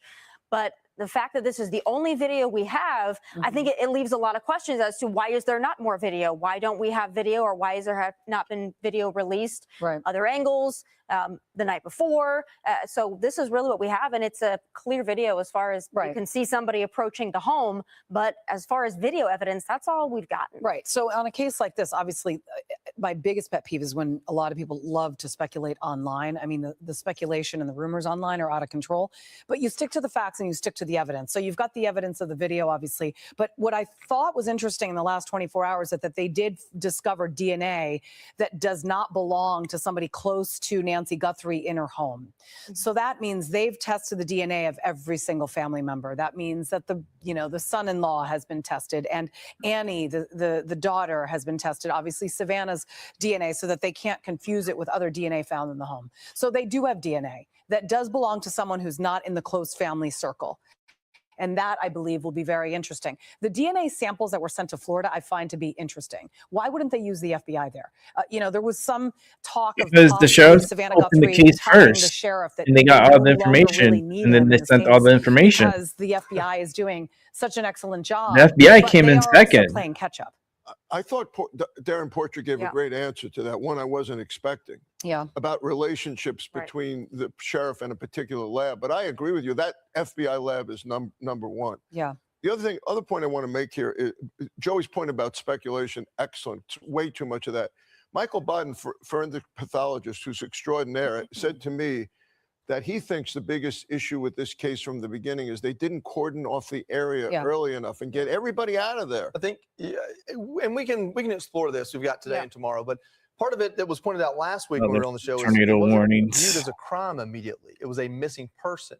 And so maybe that had something to do with it. But they saw blood. Well, and they did say that it appeared she did not leave willfully. So what I'm getting to here is maybe the instincts in the beginning weren't there. Yeah. Because it is a relatively safe place. I mean, one thing we do know is this is like the perfect place to commit this crime because they're not allowed to have ambient light. And all their driveways are behind foliage because they want privacy. So you're not going to catch somebody on a Ring doorbell driving down the road because the Ring doorbells can't see the road. So there's all these little factors that we kind of don't talk about that are compiling on this. And maybe a local sheriff, maybe they didn't have the instinct for it. I don't want to demonize them, though. Dr. Siegel, just real quickly, I wanted to ask you to Julie's point about the other DNA found. What would it take to leave DNA in someone's home? And what I mean by that is, if I walk into my friend's house, am I going to leave DNA if I'm just in there? Like, how sure are we, or how sure from your perspective are we that if they found other DNA, that it's not just random, that someone was in her house and maybe a hair fell and that was a complete legit reason to be in there? That's what I'm really curious about. That is a great question. The answer is that DNA is very easy to find. It isn't only on blood samples, it's everywhere. So it's fingerprints, it's anything you touch, and they can date it too. So they should be able to figure out when the DNA was left. And if not who it belongs to, if they find somebody, then they can compare what they found. So it may not lead them to the person, but if they find the person, they can compare the genealogical search. Click here to subscribe to the That's, Fox News. that's all interesting, right?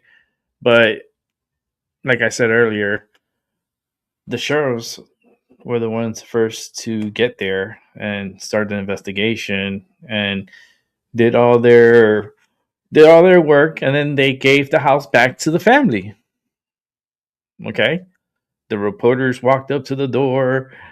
Pizza man went up and gave delivery to pizza inside, well, at the front door. The pool guys, we can't forget about the pool guys. But they gave the house back to the family, and then the FBI got involved, and then they retaped the whole area and kicked everybody out from the area. And it's like now the FBI is bitching. Oh, how come you didn't send it to us, to our facility? And the sheriff over there, I understand. He's probably like, well, I use for forensics and stuff like that. I use this place in Florida, and they're really good. We have really good relations with them. So they sent the evidence there. That was like a whole few days before the FBI even got there. Because then when the FBI got there, then they wanted to do like all their things and put their little tents, their little white tents, and try to get all the evidence, and then saying that they found something in the house that doesn't belong to any of the family members, and it's some kind of like DNA or some shit, and then out of the blue, we found some gloves out and they were like pretty new gloves. I assume could have been someone, maybe a reporters or something. They dropped like their gloves fell off, and the FBI is going crazy over these gloves, and we gotta send it in. We gotta get a damn DNA, like we gotta get the DNA off of these gloves. I don't know. I think this is like the case that's gonna make Patel look even more stupid. I have that feeling for some reason, because like last night, like I saw, like I was watching, and they were like, "Oh yeah, they arrested 3 people and one person, like one dead, one person was dead with a gunshot wound to the head, and then what was the other thing? Oh, and a Range Rover that they discovered, and then they had to put like tarps up so nobody could see what they're trying to figure out within that car. Was a big nothing.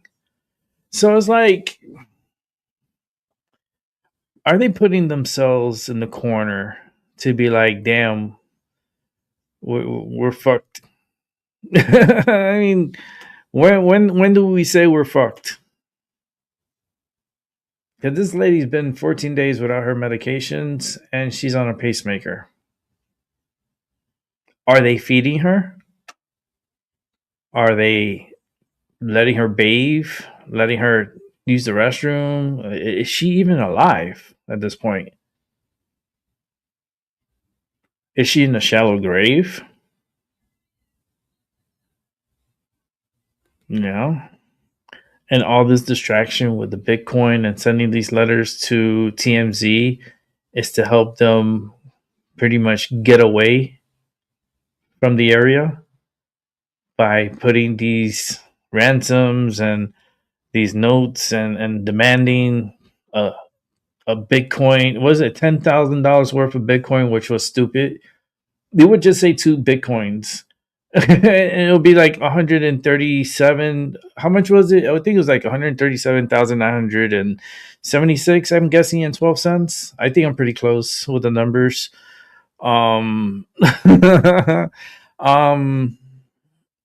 These guys are. This is just. What is such a distraction? What a mind fuck. And something big is gonna happen in Iran, because I believe when Iran, during the negotiations with the United States, they specified that they're not backing down from enriching or getting atomic weapons or nuclear weapons and so forth, and they're not stopping that program. And the United States, that's where you draw the line. And if they don't want to stop, we're gonna have to force them to stop. So I know Iran answered wrong during that summit, like that meetings and so forth, and that was the moment when Trump deployed another carrier to go out that way. And trust me, they're not just gonna send that carrier for no reason. And the fact that they are going to do something about it, it's get ready. And the news has been very lagging in a sense, because the only thing, this Nancy story has been an attention grabber, and the threat of war with Iran. The Olympics has been. Who's watching the Olympics? I ain't watching that shit. I can't get invested in it. It's too political. The Americans are a bunch of sissies. Like, all they care about is their feelings and their pride. And I am hurt Bad Trump, bad you. Like, are you kidding me? Go fucking do your fucking sport, get your fucking medal, and get the fuck out. Go back home. And then shut the fuck up. Because apparently you don't know how to, like, have manners and how to respect and how to conduct yourself in a professional level. We have these kids that they think they're activists all of a sudden, and that they have the world microphones to share their feelings against what's happening against their people. Like, what is going on here? Last time I checked, we're all on this planet together. It doesn't matter what the fuck if you're part of the LGBTQ, LMLPQRX to the 10,000 million gazillion power. I don't know where they're at with the power because they always changing like shapes and it's like mutated now. Like their flag is all getting all like it's gonna just be a blank because it's just too many colors and too many shapes and it's gonna be too much. It's too much already. Just go back to the original. The original was fine. I mean, each color had a representation, like it represented something, you know. It's just virtual signaling, all this attention hogging, distractions of the world that's happening on a daily basis.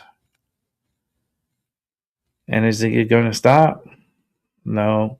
That beast is just they have everything all set up. You know, they got a lot of illegals within UK and a lot of young men, young dumb men in UK that they could just form militias out there and just attack and have a lot of terrorist attack. I feel bad for UK in the summertime. Like it's gonna be just feel too dangerous to even be out and about because there's a lot of opportunistics and they're very foreign and you don't know who's who at this point. So not safe. Not safe at all. But let's see what we got here left. All right, so back to the military here. A little bit build up. Let's check this out.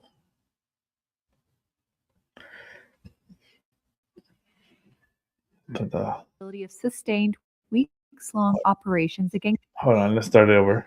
The U.S. military is preparing for the possibility of sustained weeks-long operations against Iran if President Donald Trump orders an attack in what could become a far more serious conflict than previously seen between the countries. That's according to two U.S. officials who spoke on condition of anonymity due to the sensitive nature of the planning. The disclosure raises the stakes for the diplomacy underway between the United States and Iran. U.S. envoys Steve Witkoff and Jared Kushner will hold negotiations with Iran on Tuesday in Geneva, with representatives from Oman acting as mediators. On Saturday, U.S. Secretary of State Marco Rubio said Trump's preference was to reach a deal with Tehran, but said, quote, that's very hard to do. Meanwhile, Trump has amassed military forces in the region, raising fears of new military action. U.S. officials said on Friday the Pentagon was sending an additional aircraft carrier to the Middle East, adding thousands more troops along with firepower capable of waging attacks and defending against them. No action. On Friday, Trump was asked if he'd want to see regime change in Iran. Well, it seems like that would be the best thing that could happen. For 47 years, they've been talking and talking and talking. In the meantime, we've lost a lot of lives. Trump has long voiced skepticism about sending ground troops into Iran, and the kinds of U.S. firepower arrayed into the Middle East so far suggest options for strikes primarily by air and naval forces. Asked for comment on the preparations for a potentially sustained U.S. military operation, a White House spokesperson said, quote, President Trump has all options on the table with regard to Iran. The Pentagon declined to comment. In a sustained campaign, the U.S. military could hit Iranian state and security facilities, not just nuclear infrastructure, one of the officials said, who declined to provide specific details. Experts say the risks to U.S. forces would be far greater in such an operation against Iran, which boasts a formidable arsenal of missiles. Trump has repeatedly threatened to bomb Iran over its nuclear and ballistic missile programs and crushing of internal dissent. Iran's Revolutionary Guard has warned that in case of strikes on Iranian territory, it could retaliate against any U.S. military base. Yeah, I mean that's always the threat, right? They could come and attack one of the bases out there. Most likely the one in Qatar. They'll probably go there. They'll probably try to attack that one. They'll probably go after a couple of them in Iraq and maybe Saudi Arabia. But then if you start messing with Saudi Arabia, then you're you're asking for something that you don't really want to deal with, and that's why there's two carriers that are going to be out there. And not only that, but one is going to be protecting Israel and the other one's coming from the south. And that's wild because you got one from the west, one from the south. They got you pinned in a certain way that, like, that's a lot of equipment. That's a lot of jets. That's a lot of, like, missiles. Holy shit. Like, I know Iran's gonna try to attack, like, with drones and shit and try to hit, like, the battleships with drones, but these ships have, like, state of the art lasers. Like, it's every time I think about lasers, I think of Austin Powers, with sharks with lasers and shit. Like, yeah, it's not a bad idea, right? The future. But we have dolphins, though. We have dolphins that actually find bombs in the water and detect and report if there's something in the water. We have smart ass fucking dolphins, and they're part of the military. It's crazy. We have, like, we use marine life and human, to work together to fight any war. And they were deployed during, I believe, the Iraqi war. They had these dolphins that would sniff out any bombs that were in the water, and they would let their trainer know, and then they would blow up the bomb in the water. Fucking smart dolphins, man. But something big's gonna happen. Israel, they're backing up Israel. So Israel's like we got a battleship here. Yes, like fucking Netanyahu is fucking all happy. He's so excited. He sleeps like this. He's so excited. His hand keeps moving while he's sleeping. He's so excited. Like, because something big's gonna happen. And then, of course, Iran is gonna go after Israel, and they will shoot at Israel. And Iran has ballistic missiles. They do. Now, are they dirty bombs, like dirty ballistics? Are they nuclear weapons? We will find out. If they deploy it and they are nuclear, it's on, and you're gonna see an atomic weapon dropped in Iran, because they've been talking about, like, activating our atomic weapons, and I think they have a big boy ready. I have this energy that is telling me this, like, a big boy is ready, and if anything was to get dirty over in Iran, they will deploy it and they will detonate it in Iran. That's when shit got real. You know what I mean? Because we haven't used that since World War II. And you can ask the Japanese, how did they fare out with that? The Japanese were like, fuck that. No, that's it. We out. We give up. Fuck that shit. Like, it was cute. We were fighting in the beach and stuff. That was cute. But nah, you're fucking taking out fucking cities with one weapon. That's that's where we have to say, look, we're sorry for getting involved. And that's pretty much what happened. And and China and Japan right now is really friendly with the United States, and we have good communications with Japan. And no, like there's not really like hard feelings, but it's like they realize like holy shit, like we thought we were advanced, but we're nowhere near what we just saw. Like that should bring fear to any country in the world that the United States has this capability. Will it be deployed for Iran? Is the question. Because they say, and I know a lot of people forgot this. They did say, oh look, it's zooming in. They did say they were going to start the nuclear program system again. So that's what's going to happen. If we detonate an atomic weapon because of a dirty bomb that hit Israel, that's all it's going to take. And it's not going to probably be us that's going to deploy that fucking bomb. I'm just saying, Israel. you want to say the secret, Israel? Come on in, Israel. Tell the people what you guys have hidden, and you guys are horrible hiding stuff. But tell them what we have over here. Oh, we have an atomic weapon, bitches. They do. And like fuck with Israel, like they can deploy it. It doesn't have to come from the United States. The United States have plenty of fucking atomic weapons. Holy shit. These things are you just don't want, that's just so crazy because it really hurts the atmosphere with these weapons, these type of weapons. But war doesn't help, and all this negativity doesn't help because it's just so much negative energy, and the left is just so crazy with the negative energy. I just wish the people were more like understanding and actually come to a reason. If you have an issue, discuss it. Don't go batshit crazy and then demanding it has to be your way or the highway. It's like fuck this, bitch. I'm taking the highway, motherfucker.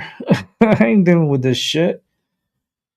Crazy ass. Because there's a lot of crazy people, a lot of crazy liberals out there, especially where I live in Connecticut. Holy shit. Oh my god. I'm like, and sometimes I listen to them. I'm like, this is fucking crazy. And then you just look at them. You already know they're liberals. Their hair looks like fucking rainbow. Like they have the nose, like they look like little bull with a little ring in their nose, and it looks fucking ridiculous. Like I'm like, how the fuck can you breathe with that big ass shit? That's like that will be restricting my airflow from my nose. Like why would you put that big shit in your face? And then all these piercings all over. Why are they like massacring themselves with piercings? Like what's going on? Like because that has to be psychic, like not psychic, but psychological in their head. Something like signal or something that's getting into these people, and them feeling a certain way, and then they have to go and get all these piercings in their jaws and their lips, and like in the middle of their little like eyebrows here, and fucking everywhere. I don't understand. Damn, man. Like going to the airport must suck with all that fucking metal in your face. That's like fucking crazy, man. I just don't understand. Like, why would they put that in their face? Like that's like really like disturbing. To me, it's like it kind of reminds me of Hellraiser. Like these people were watching too much Hellraiser. I was born in the 80s. I was born in 80, but like I remember Hellraiser growing up. And that shit was fucking crazy. Like these people are like stuck in the Hellraiser phase, like putting the shits in their face. I just don't get it. I don't get it. I'm like, fuck that. Why am I gonna put that? Like that shit hurts. Like especially in my jaw, like right here in my cheek. Oh, how the hell? Damn, that feeling. Like, how do they do that? Like, why would they do that? Like, that's just too much. I mean, maybe they've been watching too much National Geographic or something, and then probably saw like the natives like with the piercings and stuff, and but they make their lips like really really big and all this, like their ears are really big and all this weird shit. I don't know. I'm just ranting here. I'm just ranting. Let's see. All right. Let's what is this? Ooh. Jason A. Yes, please. Another Jason A. Man, this is a great freaking Valentine's Day. Happy Valentine's Day. Wow. Let's watch. Well, let's listen. Shift happening now in terms of world alliances long term. Well, it's definitely, I think, a new world order. I think the president has sought to it. There's a new world order in trade. There's a new world order in globalization and the way that we invest in our economy versus, foreign supply chains. There's a new world order, and that the president is willing to shake up some old alliance structures. I mean, NATO, I think, is much different because of the president's leadership than it was 10 years ago. It was sort of coasting. It was effectively a protectorate of the United States of America. Obviously, you saw what happened to Venezuela. So, yeah, the president is putting a stamp on world history, but fundamentally in an America First way. The world is changing very fast right in front of us. The old world is gone, frankly, the world I grew up in, and we live in a new era of geopolitics, and it's going to require all of us to sort of re-examine what that looks like and what our role is going to be. And we've had many of these conversations in private with many of our allies. They are our allies. And we need to continue to have those conversations. And I think Saturday, hopefully, in the meetings we'll have there when Lucas and them. First and foremost, I think we need to revisit our commitments to international aid, not just USAID, but the dozens of global compacts that this current Secretary of State and President Trump have withdrawn from. They are looking to withdraw the United States from the entire world so that we can turn into an age of authoritarians that can carve out the world where Donald Trump can command the Western Hemisphere and Latin America as his personal sandbox, where Putin can saber rattle around Europe and try to bully around our own allies there, and for essentially authoritarians to have their own geographic domains. And it actually is the Trans-Pacific Partnership. It is our global alliances that can be a hard stop against authoritarian consolidation of power, particularly in the installation of regional puppet governments. What the hell? Well-regulated militia being necessary to the security of a free state. The right of the people to keep and bear arms shall not be infringed. Tonight, we're going to focus on the well-regulated militia part of the Second Amendment. Happening right now in our backyard, civilians are being trained in military combat. Proponents say it's about being prepared. Others believe it's unnecessary, even potentially dangerous. Gulf Coast News reporter Evan Dean went north to find out what this new generation of doomsday preppers is really prepping for. In the quiet countryside of Polk County, there's a shooting range where target practice is anything but ordinary. 517 yards. Going hot. Rick Arby Matson is a retired two-star general with the U.S. Air Force. Now, this is his hobby. Shooter ready. Everybody else ready? Yeah. Okay. In recent years, Arby says gun culture in America has changed. I think it's gotten a lot more serious. I think that the technology and the capability has just grown and exploded exponentially. The range is part of Bone Valley Industries, a training facility for skilled shooters and outdoor enthusiasts. Arby is one of the owners here. You know, it used to be back in the day where, a 500-yard shot was pretty impressive to be able to do it. This rifle can go out to 2 miles. It's normal now for civilians to buy body armor and night vision and have access to this type of equipment. Eric Rocher is an Air Force veteran and part owner as well. He also owns a separate company that trains on the same grounds. They are not your beginner courses. Eric's company, called Barrel and Hatchet, offers military-style training to civilians. That includes, yes, training with body armor and even night vision. Not looking for a fight, but I believe that a strongly trained and well-armed populace is the best prevention to war. The training is part of what's become known as the prepared citizen movement. And if Rocher's following is any indication, it's growing in popularity. His YouTube page has nearly 200,000 subscribers. The prepared citizen essentially means, to me, I'm not is subscribed. someone that is willing to take charge of not just defending their family, but also providing for them, whether that's spiritually, physically. Rocher points to uncertainty when COVID first hit, to more recently the war in Ukraine as reasons why the movement has momentum. There was videos coming out right before the Russians invaded of civilians trying to be quickly trained by the government and the military on how to defend themselves, how to put on tourniquets for medical aid, and that really opened my eyes. I think it's eclectic, and I think that the term is purposefully vague. FGCU philosophy professor Landon Frim studies everything from religion to politics. He's also researched the prepared citizen movement. It's such a broad term. It's such an eclectic umbrella term that it can include a lot of explicitly politically motivated people. It could include political extremists who simply don't want to advertise the fact. Frim has also reviewed Rocher's work, from his YouTube page to his podcast. While Frim admits he can't know the motivations of those in the movement, he questions the need for this type of civilian training. I don't understand what scenario he's imagining. By his own admission, he is training people to shoot the length of 3 football fields. You don't need to shoot the length of 3 football fields to defend your front porch. I'm sorry. When asked what motivates him, Rocher says it's not politics, not even the equipment or the training. He says it's the community that's formed in the movement. Elijah in the Bible was one of 2 people that never died.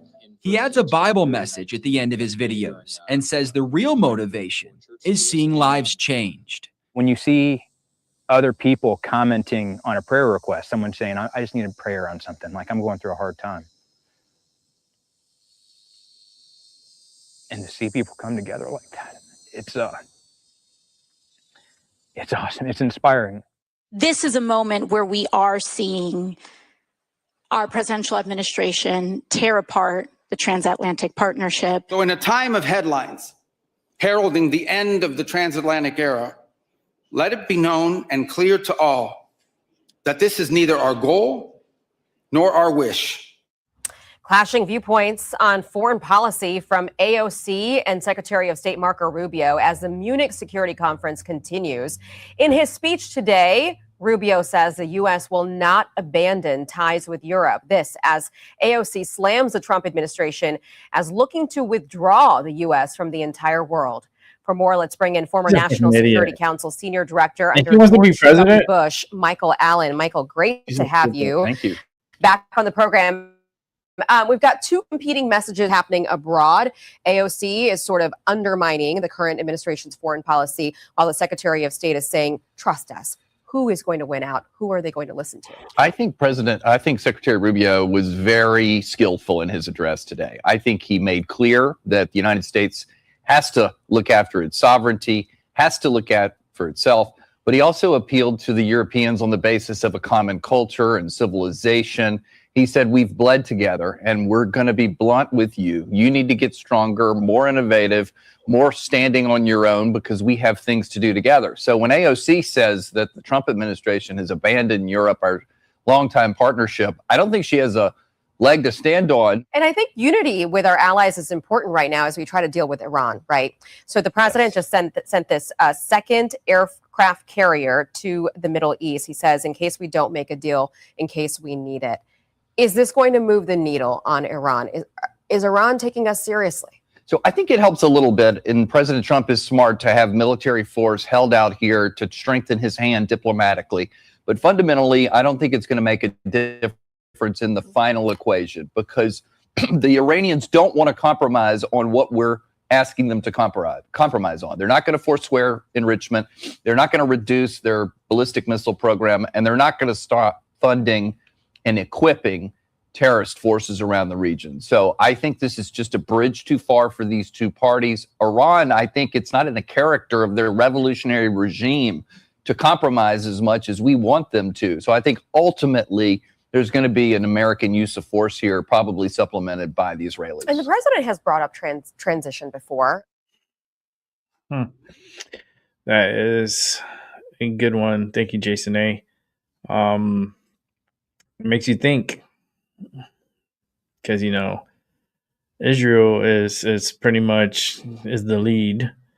Because Israel, it's gonna get involved. They always throw them themselves, and they always pat themselves in the back, saying, "Yeah, you see, we helped the U.S." That's they love attention. That's just who they are. But they're really looking for this big event to happen, and then AOC is gonna run real quick and then be like, "He's supposed to declare war first. He's supposed to go to Congress. He's supposed to go to the House and to the Senate and get permission. He has to go to the Supreme Court and get permission to begin a war."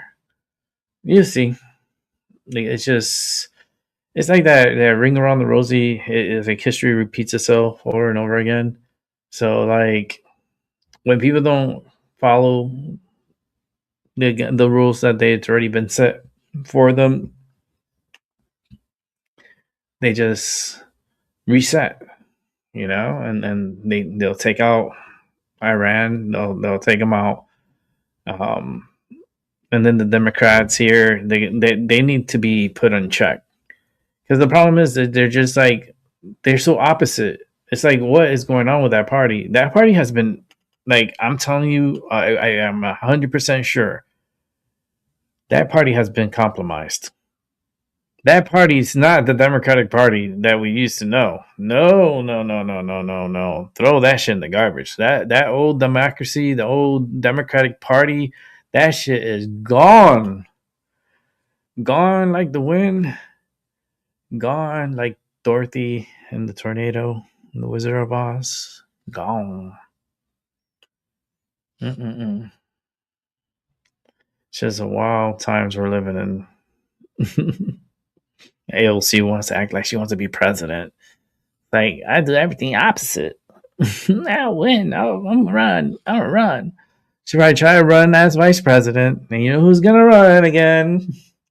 Where's the drinks, bitch? It's Kamala Harris. I'm back. Give me my drink. AOC, hurry up. I told you, this is the best team ever. I have my own bartender as my vice president. It's better than the fucking tampons that Tim was giving me all the time.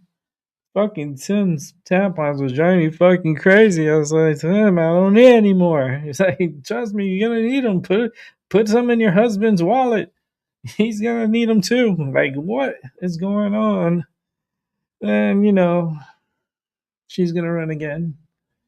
And AOC will probably end up being nominated as vice president. Oh boy. I hope they give Trump a third term. I hope Trump says, fuck y'all bitches, let's do this. And do like a FDR, and be like, imagine Trump for 4 terms. Oh man, the Democrats will have a heart attack. You gotta definitely open up the insane asylums, because all the colors, all the dyes are gonna go out of business. They can't hold, like, there's too many people dyeing their hairs, and they all have to go into this like pretty much insane asylums, because that's like, ever since we stopped those places and we let the people loose, there's been a lot more crazy people lately.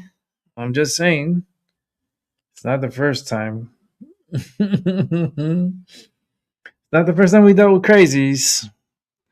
But boy, there are a lot of them out there that have Trump derangement syndrome.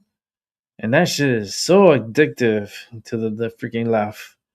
they have that TDS, and they're just so obsessed, and they're so driven by what? I don't know what has them so driven. Like, are they getting paid to be this way? Because I know there's a lot of paid actors. I mean, there's a lot.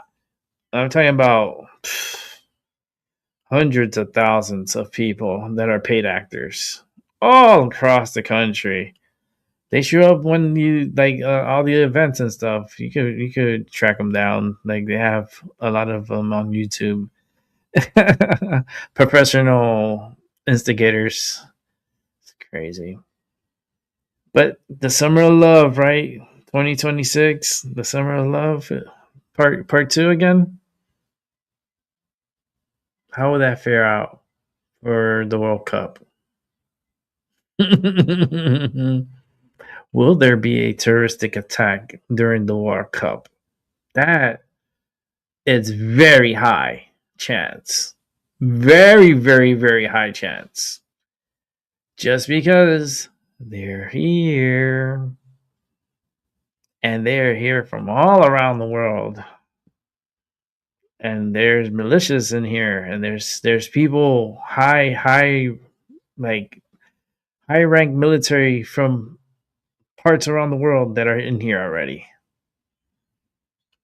That's why they're trying to get all these people out, like get the criminals out first and stuff, but they gotta get all the illegals, all these individuals, they gotta get them out. They know who's who. They know who's who by the social security number. Like, if you have recent, like, a spike in the social security number, like if your number used to be a certain amount and it just jumped by like 4 or 5 times high, you know who the people are. It's the 4 times, the ones that are over exceeding the system. They have their names, they have their information. It's not fucking hard. It's just not hard. They just make it complicated, but it's not fucking hard to know who should not be here and who should not be getting benefits from us. Like, but hopefully they'll put a stop to it, and a lot of them will self-deport. So, but Louisiana tonight, y'all in it for a long night. You got a couple of tornadoes like heading your way. So, like, stay like cautious tonight throughout the whole state of Louisiana. Oof, not good. Because I'm looking at it on my phone and the tornadoes, and I'm like, oh man, this is not going to be a good night for Louisiana. And not only that, but this is going to go to Mississippi. It's going to go to, like, it's like a chain of command. Alabama, Georgia, Florida. The energy is very strong tonight. So be cautious out there. And it sucks because, you have plans. You're like, oh, we have a plan. They go out to dinner and stuff. And they're not knowing the weather that is going to come and change like rapidly. And they're out and about. And then all of a sudden you're in the movie Twister. I'm just saying, you're part of the cast now. You're in the movie Twister. You see a fucking huge tornado in front of you and you're freaking the fuck out screaming. And it's like, and it's coming down the road. Like, what the fuck you gonna do? Like, that's my mind. That's the scary part of these storms, You're part of the cast. You're part of the movie now. The real life movie. Fucking Twister. And it picks up the car and throws it up in the air. And everyone in the car screaming. Chances of you dying are pretty high if you're in a tornado and you're up in the air. Chance of you surviving is probably like slim to none. But you still have a chance. It's a very low chance, but you have a slight chance of surviving a head-on with a tornado. Good luck. I hope it never happens to you. All right, guys. Let's see what we have next. Ooh, another liberal hive mind. Let's see what this one's about. Let's set this up. Let's put up the sound. Welcome to the Liberal Hive Mind, a channel solely focused on exposing the abundant hypocrisy of the left. And of course, here's the meme of the day, brought to you by 5mind.com. You know, I know the left's always claiming that Donald Trump is the biggest liar in the game. They're always virtue signaling on the issue of honesty. But it's such a friggin' slap in the face when these Democrats, these absolute utter fools, they're the biggest gaslighting scoundrels on the planet. I mean, think of the last couple of months as their friggin' goons have been taken to the streets causing all this chaos. I mean, what's been happening on the streets in Democrat cities, I think, can only be described as literal domestic terrorism. And yet, with everything going on, they continuously lied to you in the face. They continuously told you that the problem, all this chaos, was being caused by ICE. Yes, ICE is the problem, not the radical septum ring, pink-haired weirdos, not the gender non-conforming cult on the streets throwing frickin' frozen water bottles, creating autonomous zones and burning buildings down. I mean, just an incredible level of dishonesty. And now, well, that dishonesty continues as Tim Walz hits us with possibly one of the biggest gaslighting moments of his career. Again, pushing the same nonsense, but this time making just an absurd demand. I gotta show you guys what's going on. We got some stuff to get into, so let's roll the tape. All right, folks. So Tim Walz rapidly, searching for that title of worst of entry. At this point, it feels like he's Gavin Newsom. But now things are calming down in Minnesota as these leftist idiots are finally caught with the federal government. Well, Tim Walz just couldn't help himself but get one last jab in. Take a look at what he had to say. This legislative session needs to be about recovery of the damage that's been done to us. I am also asking our team, and I'm going to make appeals to our federal delegation. The federal government needs to pay for what they broke here. There are going to be accountability on the things that happen, but one of the things is the incredible and immense costs that were borne by the people of this state. The federal government needs to be responsible. You don't get to break things and then just leave without doing something about it. So the changes that need to be made, the investments that need to come back, they need to show, they being the federal government and they being this administration, they need to do more. But I'm not going to hold my breath that the federal government's going to do the right thing. What I am going to do is I'm going to bet on the people of this state.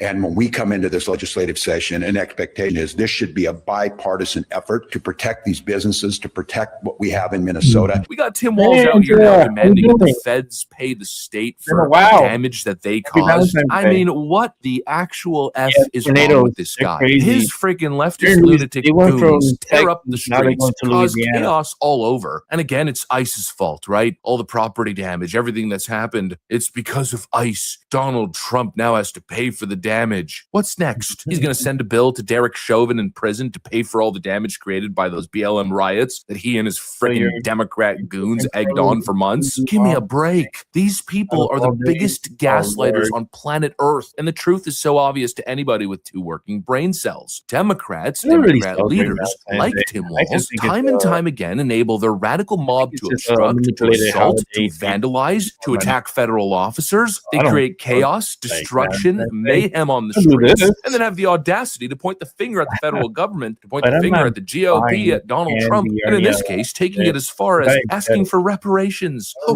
we need ICE reparations. The only right response is the Elon Musk response. Go yourself. And what's funny is that it's a total confirmation of the classic Democrat pattern here. Exactly what we've been saying. This is what they do. It's the same thing every time. We go through cycles of this stuff, incite violence with their demonization rhetoric. Here they are calling patriotic ICE agents Nazis, Gestapo. We need to fight them. We need to go to war with the federal government, Tim Walz said. Then let the radical leftist mob run wild with no crackdown, with no law enforcement, and then try to flip the script. Oh, look at what happened to us. Look at all the chaos that they caused. No, you freaking buffoon. If anybody's complicit in the destruction, it's you. Your policies, your words, your rhetoric mobilize these freaking crazies to commit these insane acts on the streets. And now you want to play the freaking victim. Now you want to grift for more money. And speaking of crazies being mobilized to the streets, well, this just happened.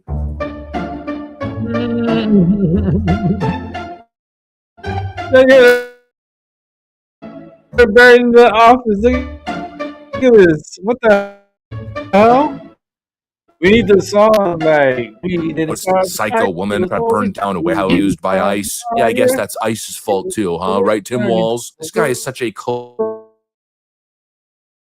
colossal idiot. It's not even funny. And probably that these cause to our state of Minnesota as he and his administrative fraud schemes to the tune of billions of dollars. He and Keith Ellison ran defense for these people. Are you familiar with the $9 billion in historic fraud out of your state, including the $250 million in the Feeding Our Future program alone? You familiar with that? Don't turn to the pages in your book to get your potted answers. Are you familiar with it? Yes or no? Yes, I am familiar with it. Very familiar, aren't you? Because the people who ran the Feeding Our Futures program came to you in your official office in the state capitol December 11th, 2021, and asked for your help in getting investigators off their backs. They complained to you for upwards of an hour about state investigators going after them, and they begged you to help them, and you agreed to it, amazingly. And we know you did. That's not because true. it's all caught on tape. Yeah, every single sentence is caught on tape. Here's what you said. Let's take a look. You said, send me the names of all these folks who are investigating them. And I'll take that list and I'll call the person over at education who was investigating them and say, what's going on? Why am I getting these complaints? Then you went on to say, I already have my team working on this. What day should we get together to discuss it again? First of all, I didn't help them. You did help them. No, I did not. I certainly didn't. You're saying you didn't do anything for them. You didn't. Well, wait a minute. I already have my team working on this again. That's not you? I have my team assisted with the information that led to the prosecution and conviction of these people. No, you didn't. You didn't look at the finger to prosecute them. Why'd you take their money? I didn't. You took $10,000. No, that's a false statement. $10,000 9 days after the meeting. They came to your office. It was your official office. You met with them for 54 minutes. They said, we will put our dollars in the right place. We will support candidates that will fight to protect our interests. You replied, that's right. They said, if you are securing your donor base and securing your power base, you can act the way you want. You replied, money is freedom. They said the amount of money circulating, I'm reading the transcript, the amount of money circulating in our community today is powerful, and we haven't realizing it in a meaningful way. And you said, give me the specifics. And 9 days later, you took $10,000 from people who were then indicted. It's in your reports. Why'd you do it? This is a theatrical performance. This is the truth. This is what accountability looks like, of which you've had none. You helped fraudsters defraud your state and this government of $9 billion, and you got a fat campaign contribution out of it. I mean, what a slap in the face to then turn around and say, look at all the damage that the feds have caused in Minnesota. You know, I'd argue that probably the most destructive force in Minnesota's political history, it's not ICE, it's not Tom Homan, it's not Greg Bovino, it's not Donald Trump, it's Tim Walz, Keith Ellison, Ilhan Omar in the Somali community. Let's be freaking as always Trump's fault. Yeah, that's obviously the strategy. As if we're too stupid to see the reality. Oh, and it's just coming to mind, how could I forget this part? All the property damage, all the chaos, it's all Donald Trump's fault, coming from Tim Walz, the guy who cheered on and incited violence, vandalism, and arson targeting Tesla dealerships, as if we're just going to forget when he was on that stage celebrating what was going on at the time, talking to a crowd how he was following Tesla's cratering stock price and how happy that made him, basically egging on the psycho leftist mob on the streets. They've got that little stock app. I added Tesla to it to give me a little boost during the day. 225 and dropping. Which, of course, is exactly what he did. Seeing all the violence in Minnesota just recently, he kept making posts and public statements about how proud he was of Minnesotans. I'm so proud of you guys as you rain terror across the streets. I mean, what an absolute douche. And beyond that, really just a bad person. We're supposed to take lectures on destruction from the people who incite and cheer on destruction at every point and turn when they feel it benefits them politically. Give me a frickin' break, or as Elon Musk said it, go yourself. Yeah, I think that's the appropriate response here. I like that out. That was a good out. Hold on. That was funny. That was really funny. All right, guys. We got a few more, and then we're going to be wrapping it up for this Saturday. I won't be on tomorrow, though. Unless something breaks. Unless war breaks out in Iran, I won't be on here tomorrow. I gotta take at least a day off. But it's Halloween. It's Valentine's Day. I was gonna say Halloween. It's Valentine's Day. It feels kind of Halloweenish to some people. They're like, motherfuckers. especially the ones that don't show up or not. See, I don't really celebrate the Valentine's Day. I don't care for it. It's I think it's all propaganda shit. They want you to spend money, go to the restaurants, waste a whole bunch of money that you could use it for something else, for a rainy day or something. But people are all, I guess, caught up in that energy, and they're still tapped into the program. I'm just loose within the program. I'm here but not here. Like, I'm seeing everything from the outside in. All right. So I got here probably like let's see how many more. Like, hopefully 4 if there's no add-on. Hopefully there's not an add-on. I don't believe. But the audio again. Fucking audio. I can't stand. I'm not paying for them next month. I have to call them, but you would think they would fix it. Let's see if they have here. Play here. Hit play. This is just, it's terrible. It's heartbreaking to me as a New Yorker to see what Zohran Mamdani has done to my hometown. I mean, he came into office on January 1. We're 6 weeks in. He is destroying the joint. I mean, we've already seen all the terrible things about the homeless freezing on the streets because they aren't getting the warm embrace of socialism. But this is a terrible story here. Anti-Semitic attacks in New York City, while other crimes have actually dropped, have gone up 128% just in the first month of Mamdani's mayoralty alone. Shocked that you would elect a hard left communist and things would go badly. I mean, who could have seen that coming? I've got very little sympathy for New Yorkers. They voted for this. It's not like they're under a dictatorship. They vote for this. Elections have consequences, and you want to back this sort of. I mean, his policies were so absurd on the face of it. Free things, just free things. We're going to make groceries and rent and everything. No platform that any serious person would embrace, but New Yorkers backed him strongly. So here we are. This is the guy who last week who was talking about immigration, and he said the Prophet Muhammad's journey to Medina was a wonderful example of peaceful migration, although it wasn't so peaceful for the people who lived in Medina, particularly the Jews. So I don't know. There we go. And also just, he said his religion, Islam, provided wonderful lessons in that area. But again, you look at how Islam spread through, from Africa to Europe, and it wasn't all just cuddles and kisses, was it? They weren't knocking on doors, handing out pamphlets. Yes, it's a colonial enterprise, as we, and the joke is the left bang on about how evil colonialism, but they are embracing a very large colonial enterprise. Now let's talk about Marco Rubio. Let's have a look at this clip first. We want allies who can defend themselves so that no adversary will ever be tempted to test our collective strength. This is why we do not want our allies to be shackled by guilt and shame. We want allies who are proud of their culture and of their heritage, who understand that we are heirs to the same great and noble civilization, and who together with us are willing and able to defend it. And this is why we do not want allies to rationalize the broken status quo rather than reckon with what is necessary to fix it. For we in America have no interest in being polite and orderly caretakers of the West's managed decline. He's so impressive. Hallelujah. Seriously, one of Trump's master strokes was putting him and giving him so many roles, so many jobs, but he was in More jobs Europe. than Scott Morrison had. But everyone knows about these ones.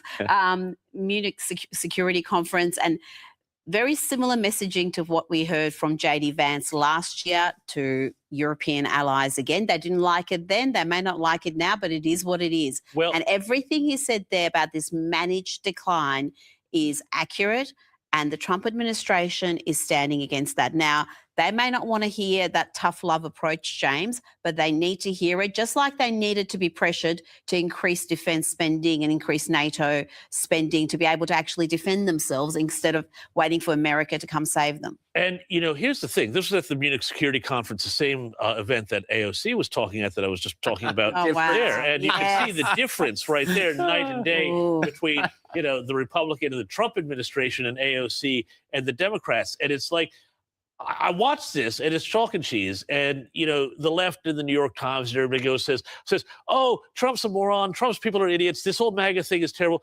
That's a coherent, articulate philosophy for civilizational success. Now, the left hates talking about Western civilization, about our civilization, about civilizational decline, because they cheer it on. They egg it on. The left will always choose everything in any circumstance that will do the most to advance that decline, because they think it's racist, it's sexist, it's colonialist, it's patriarchal, it's all the isms, all the bad stuff. What Marco Rubio there has spoken about is such a wonderful rebuke. And I'll get to tell you this furthermore. I reckon he is a very good shot for 2028 I for the agree. presidency. He's my choice, absolutely, 100%. 2028, or was it? I don't know. For vice president, yeah, it was for vice presidency. I give it to Rubio. He will have to debate AOC. I would like to see that. He would eat her up. Especially because Rubio is so experienced. AOC does not have the same experience as Rubio has. So that's where she loses. But I hope Kamala picks AOC.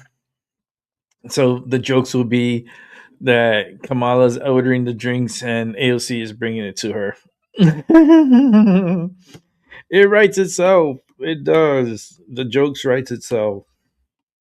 That would be a funny first shirt. All right, let's go ahead and jump on to the next video here. We've got 3 more if there's no add-ons. We'll see.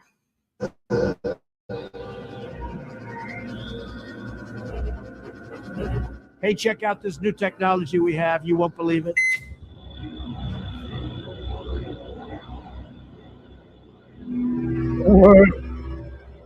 Oh, the aliens. Yo, JD, show the boys that trick that you do. No.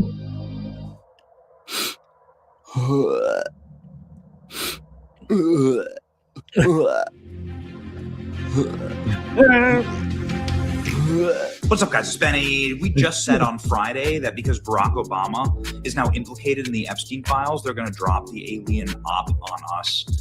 And here it is.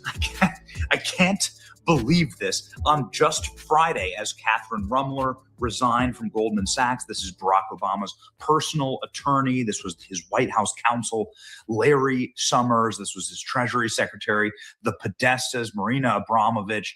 All of it is being exposed. The Clintons, the Obamas, everything. John Legend, Chrissy Teigen. The whole nightmare is all coming to reality. Barack Obama is now getting backed into a corner more and more, and we said they're gonna drop the alien op. And here it is. Barack Obama, yeah, he was a real dude. Barack Obama just straight up said aliens are real. Podcast that just dropped a moment ago, Brian Tyler Cohen channel. Barack Obama said something very interesting about UFOs. This from the year 2021. Okay, so Barack Obama wasn't president. And here we go. What was this? In an appearance on the Late Night Show earlier in the week, Obama confessed the truth is that when I came to the office, I asked, all right, is there a lab somewhere that we're keeping all the alien specimens or a spaceship? And, they did a little bit of research and the answer was no. Okay, but he was joking. Obama says what is true, and I'm actually being very serious here, is that there's footage and records of objects in the skies, and we don't know exactly what they are. We can't explain how they moved, their trajectory. They did not have an easily explainable pattern. And, I think that people take this kind of stuff very seriously, investigating what it is. Okay, so this is all that Barack Obama has said about aliens, with the exception of this clip from Is there Ellen. really a book of secrets? That's a secret. Yeah. Yeah. Like, what kind of secrets would you want to know? What would be in the book of secrets? If aliens are real. Ah. Well, what do you think? Well, after watching this TV show, I think aliens are probably real. Golly. Okay. Well, Which TV show was that? I think it's called like America's Book of Secrets. there you go. There you go. Well, The seems like somebody spilled the secrets already. I thought that was classified. It's a book of secrets, and yet there's a TV show. Yeah. Well, the truth is, Macy, we haven't actually made direct contact with aliens yet, but when we do, I'll let you know. Yeah. Okay. Except for the cajillion illegal aliens you let into the country. Also, look at the Jeffrey Epstein background here. Isn't that amazing? I haven't actually watched any clip from the Ellen Show in such a long time. Look at the classic Epstein temple iconography there on the Ellen Show. Okay, so this was a 60-year-old asking Barack Obama if there are aliens, but now a legitimately big YouTuber, Brian Tyler Cohen, who's like a left-wing propagandist. And anyway, this dude asked straight up, like, you know, are there aliens? And Barack Obama says yes. And then he pulls some type of like mealy-mouthed, not trying to like back questions here. Are aliens real? They're real, but I haven't seen them, and they're not being kept in what is it? Area 51. Area 51. There's no underground facility unless there's this enormous conspiracy, and they hid it from the president of the United States.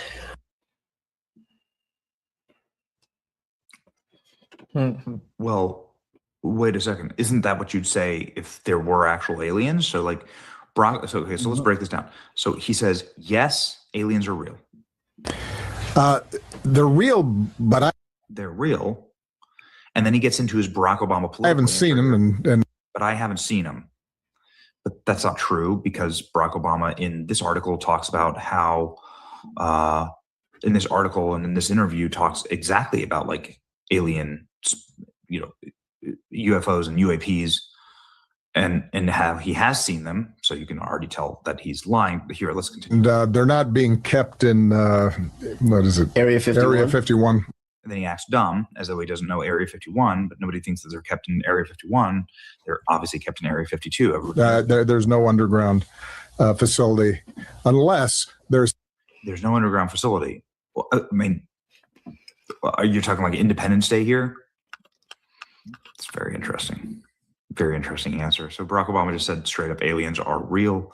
Yes, they are real. Barack Obama says aliens are real in the new interview. He said there's footage and records of objects in the skies, and we don't know exactly what they are. Obama wormholed an airplane, so this doesn't surprise me. We're going to get to learn about any of the technology in our lifetimes, or are we just cattle? Obama CIA Director Brennan and National Intelligence Director Clapper took part in a documentary in which they tactically endorsed the idea of decades-long multi-generational UFO crash retrieval program. Seems like a natural follow-up question, right? Yeah. Aliens are real. I guess this is going to be discussed by a lot of people. Obama interview, aliens are real. Former US president admits that non-human intelligence is real. It's a pretty big deal. Oh, how does this not get a follow-up question? Can you tell us more about the aliens? That's right. This, right. Please, like, just ask one. Come up, Brian. We've been on Piers Morgan debating each other. Brian, ask a single follow-up question. Can't you ask a single follow-up question? Former president saying aliens are real is a huge deal, and there you have it. So, do we just get a casual disclosure, or is this his personal opinion? I would be asking, do they live here among us? Top of the story. We're just going to ignore this. So I thought that this was AI. It turns out it wasn't. Obama just said aliens are real, like it's no big deal. What? So unfortunately, what you hear here is the totality. I think it's uninteresting. I think it's interesting that it said aliens are real, but I haven't seen them. And then he says they're not in Area 51. So yeah, this is like my entire timeline, and probably yours too right now. So he's not allowed to tell us about them. But he says they are real. Okay. No Area 51 cover up, no underground bases, just former president confirming they exist. Mind blown. It's Barack Obama, the actual alien. What does Trump have to say about this? They were in the Oval Office, 3 or 4 pilots. These are not people that make up stories. They said, all I know, sir, is there was a round object that was going 4 times faster than my F-22, which is a very fast plane. And it wasn't, it shouldn't have been. It was round, sir. They have seen, 4 or 5 guys I've interviewed, solid people, great pilots for the U.S. Air Force, etc. They've seen things that they cannot explain. So is this part of the op? I mean, that's what my guess would be, right? This is what my guess would be. That this is just that the Epstein stuff is getting too hot, and so that they're just like straight up going in for the psyop on aliens. Here's Liz Crokin. We'll end with this. Hot Dog Boy is talking about aliens, so we must be getting close to the fake alien invasion psyop. I can't wait. Wow. All right, you ready? You ready for things to get crazier? Obama just told us they're about to get crazier. Get ready. Here we go. Bookmark this. The alien op soon. And not the criminal alien. Obama's already, maybe he should have narrowed it down. Are you talking about the 20 million criminal aliens you let into the country? That should have been the follow-up question, actually. I can think of a lot of follow-up questions. Nothing. Yeah, 2020, listen, it's just been a lot of aliens. All right, let's go ahead and go to the last 2 videos coming from Tyson De La Cruz tonight. So let's go ahead and watch, set it up, and here we go. Janelle Hansen, she goes by Sky, lived in a Minnetonka apartment when sheriff's deputies arrived. I'm scared. Armed with an eviction order. America, while Tim Walz is begging the federal government to pay for damages in Minnesota, let me show you who's actually paying the price for his fraud crisis. That woman that you just saw, she's autistic, and she was living in a Medicaid-funded apartment with caregivers who were supposed to help her. Instead, they billed Medicaid $421 per day while providing her maybe 2 hours of service. And when the fraud got exposed, the company stopped paying rent. She got evicted and has been homeless for 8 months. The federal government needs to pay for what they broke here. The federal government needs to be responsible. You don't get to break things and then just leave. The federal government is now the bad guy, finally investigating the $1 million fraud scheme that Walz let run wild in his state. Across the nation, potentially $100 billion. That's a massive amount of fraud, obviously. And instead of taking responsibility, Walz wants you to pay for it. Meanwhile, his attorney general, Keith Ellison, just testified under oath that fraud, not a serious thing. $185 million stolen, vulnerable people evicted, and it's not serious. Crazy. Hey kids, unlock endless fun with the Quality Learning Center playset. Open your own center and watch millions in Magic State funding pour in, even with no kids around. The truck never stops. The Learning Empty Center. classrooms to luxury bonus rides. It's Minnesota Magic up to 4 million easy. I got 4 million this year. My center's super. What is up, guys? Tyson De La Cruz here. Thank you so much for rocking with me. This is about vulnerable people whose their lives got destroyed while Timmy Tampon Walz just happened to look the other way. Janelle Hansen, she goes by Sky, lived in a Minnetonka apartment when sheriff's deputies arrived. I'm scared. Armed with an eviction order for Jane or John Doe. But I'm not Jane or John Doe. That's what's confusing. Sky lived here as part of a Medicaid program called Integrated Community Supports, or ICS. It's designed to help adults with disabilities live independently in their own apartment with one-to-one daily assistance. She was ordered to pack up what she could carry. Grab what you've just packed because we need to exit the apartment now. And get out. We need to go. Come on. Okay. We need to go. Let's go. How are you? Well, Okay, sorry. Out to the hallway.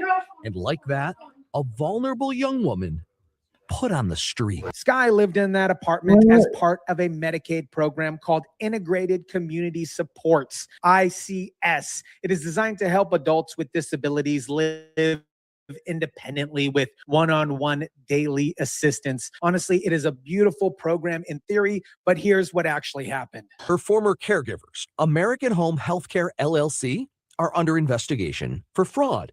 They were billing Sky's Medicaid $421 per day, claiming they always provided 12 hours of service. Most days was like 2 hours, maybe. Why is she out on the street? 1 or 2 hours. American Home Healthcare was billing Sky's Medicaid, get this, $400. That's not her fault. Day, claiming they provided 12 hours of service. Most days, 1 to 2 hours max. So they were stealing roughly $300 a day from taxpayers, while this vulnerable woman wasn't able to get the care that she actually needed. Under investigation, the company and its owner, Jama Mohammed, stopped paying rent. So Sky got evicted. Okay, let's go. Come on. Here, go push this. Just one of the vulnerable people paying the price through no fault Damn, of their these own cops are for Minnesota's assholes. fraud crisis. Wow. Thrown onto the street, homeless.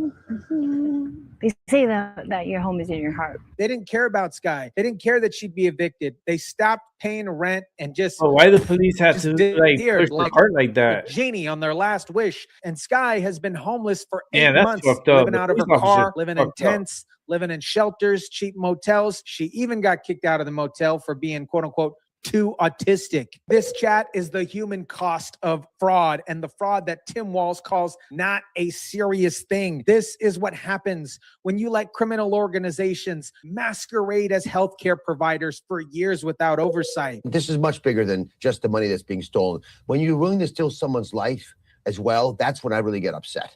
And what we're seeing in many of these areas, and I'll speak to Maine for a second, you have the ability and the accusations, and there has been some OIG investigations that have been ongoing. The report And nobody filed 10 helps days that ago girl. to Nobody has validate helped these. that But girl. essentially, in Maine, and this is sort of a cousin to what's going on in Minnesota, similar patterns, local communities sort of owning this problem, taking advantage of the system, folks not policing it from the outside, embarrassment about the fact it's sort of awkward discussion. Dr. Oz nailed it. This is much bigger than money. When you're willing to steal somebody's life, that's when it becomes unforgivable. He identified the pattern here. Local communities owning the problem. Folks not policing it from outside. Embarrassment about the awkward discussion because you might be accused of what the Democrats call racism for you investigating the situation. So vulnerable people like Sky gets sacrificed at the altar for political correctness, while fraudsters pocket and steal billions and billions of dollars. Now, let me show you just how massive Minnesota's fraud problem really is here, because what happened to Sky is not an isolated incident. This is systematic threat enabled by government, absolute government incompetence here. And in that setting, there's an ability for fraudsters to actually go into the person's house and take over the house, essentially, put them in a closet or put them in a corner, and then not give them the care they need, not give them the food, not nurture them, not monitor them. There have been accusations that police are finding some of these folks outside the home. Dr. Oz testified that fraudsters are literally taking over people's homes, putting them in closets or corners, not giving them food, not monitoring them. Police have found some of these vulnerable adults wandering outside. We covered a story a few months ago about an individual who froze to death. And when they take them back home, there is no one there taking care of them. This is happening in Minnesota right now. It's happening in Maryland right now, while Walz demands federal money. Can you believe the audacity here, guys? Well, one possibility, and we know this is happening in Minnesota, is that you have parents being bribed, being given money in order to dishonestly claim their children have autism. Now, here's the concern. If there's one child in the neighborhood with autism, we have services to go take care of that child. There's money that goes to that family. But if every kid in the neighborhood claims they're autistic because their parents say they are, then now you've got no one in the neighborhood actually getting appropriate autism services. And for those of you that have not been following the situation, let me explain to you how this scam works. Parents are being bribed to dishonestly claim that their children have autism. If there's one child in the neighborhood with autism, services go to that family. But if every kid in the neighborhood claims they're autistic because their parents are getting paid to lie, then no one gets appropriate care and services. The money gets so diluted and watered down, the fraud gets normalized, and the system absolutely collapses. California has a $3.5 billion fraud problem in Los Angeles alone. There's been a 7-fold increase in hospice services, which is impossible unless you believe 1/3 of all Americans are dying and are dying in Los Angeles. The fraud here is so blatant that it's absolutely almost comical, except it's not funny because it bankrupts the system's ability to care for people who actually need help. By national law, it's a federal law. If you sign someone up for Medicaid, you also have to offer them voting services. Now, on the face value, that sounds like a reasonable thing to do, but it allows political patronage to be potentially one of the reasons why these state leaders did not pursue fraud. So there is a built-in incentive for political gain. Sign up for fraudulent Medicaid requirements, register them to vote, and suddenly you've got a voter base. You got a voter base that depends on you not to investigate the fraud. This is why, my friends, state leaders did not pursue fraud when it was brazenly evident in these states, because the fraud was feeding their political machine. It's the Somali Cash Suitcase playset from Real Rigs. Just load up those totally normal suitcases, give the crank a good twist, and boom! Millions explode everywhere while the aunties pull off the smoothest getaway since the daycare. Sambusas for the flight, confetti to cover the tracks, and authentic wedding music to drown out the sirens. Everything you need for the ultimate homecoming adventure. And boom! The federal government needs to pay for what they broke here. There are going to be accountability on the things that happen, but one of the things is the incredible and immense costs that were borne by the people of this state. The federal government needs to be responsible. You don't get to break things and then just leave without doing something about it. You broke it. No, Tim. You broke it. You let fraudsters run wild in your state for years. You ignored whistleblowers or retaliated against them. You created a system where vulnerable people like Sky get evicted while criminals steal billions. The federal government didn't break to Minnesota. The federal government finally investigated Minnesota. And now they're mad because they find out exactly what everybody knew what was happening over there. So we're going to be asking the federal delegation to be investing and doing the things necessary. You mean the cost of your fraud crisis, Timmy Tampon Walls? The cost of your incompetence? The cost of your political machine that prioritized voter registration over fraud prevention? And now, all of a sudden, guys, Timmy Tampon Walls wants the federal delegation to invest in Minnesota. That's a nice word, my friends, for give us more money. Can I have some more, sir? I need the money. Minnesota and a coalition of 4 other states have been in a legal battle with the federal government over access to federal funding for child care and family assistance programs. The U.S. Department of Health and Human Services had threatened in late December to freeze access to funding. Then in January, specifying a total amount of roughly $10 billion impacting 5 states, including Minnesota. Federal officials cited allegations of fraud in Minnesota as a reason why they're cutting off funding. HHS's Administration for Children and Families requested the states submit proof of legitimate spending. And here's what's actually happening. The Department of Human Health and Services threatened to freeze $10 billion in funding to 5 states. One of them, obviously, being Minnesota, because of the fraud allegations. They asked Minnesota to submit proof of legitimate spending. Just show some receipts. My friends. Just prove the money went to where it was supposed to go. And Minnesota's response: sue the federal government. Don't provide receipts. Don't prove spending was legitimate. Sue and claim that you're being prosecuted. Now, let me connect the dots for you, because what's happening in Minnesota is directly tied to what's happening in Washington right now with DHS shutdown and the SAVE Act. Right now, there is still intense debate on Capitol Hill over funding for the Department of Homeland Security. There's going to be a lapse in funding by midnight Friday if a deal is not reached between Democrats and Republicans. Our Scripps News Group's Joe St. George live with us this morning. Now, Joe, what would be the impact of a shutdown like this for for DHS. Where do we stand on this? For those of you that aren't familiar with it, let me bring you up to speed. The Department of Homeland Security is facing a shutdown by midnight Friday if Democrats and Republicans can't reach to a particular deal. DHS is the third largest cabinet department with 260,000 employees. This includes the Coast Guard, TSA, FEMA, Secret Services, and Immigration Enforcement. Are 47. 3/5 of the senators duly chosen and sworn not having voted in the affirmative. The motion is not agreed to. Mr. President, Recognize the majority leader. I enter a motion to reconsider. And recently, the Senate just failed to advance the DHS funding bill. The vote was 52 to 47, not enough to overcome the filibuster. Fetterman was one of the lone Democrats to vote in that particular favor. So DHS will likely shut down by Friday night. But here's what Democrats shutting the don't want you government to down know. again. ICE is fully funded for the entire year through Trump's One Big Beautiful Bill, the BBB, not to be confused with a BBL. And Brett, there's just no possible way to reach some sort of a last-second deal here, as most of Congress has already left town and they're going to be gone through next week. Many of them are actually at a bipartisan conference in Germany right now. Wow. So tonight at midnight, DHS and its 260,000 employees That means will be shutting down once again, and it could remain shut air down traffic controllers through aren't going to President get Trump's paid State of the Union address again on February 24th. So when they shut down DHS, they're not shutting down immigration enforcement. They're shutting down the Coast Guard, TSA, which means longer lines at the airport, cybersecurity agencies, and Traffic disaster controllers. response. They're putting our country at risk for pure political theater. Lawmakers a step closer to securing federal elections. Last night, the House did officially pass the Save America Act, which would require proof of citizenship to register and a photo ID to vote.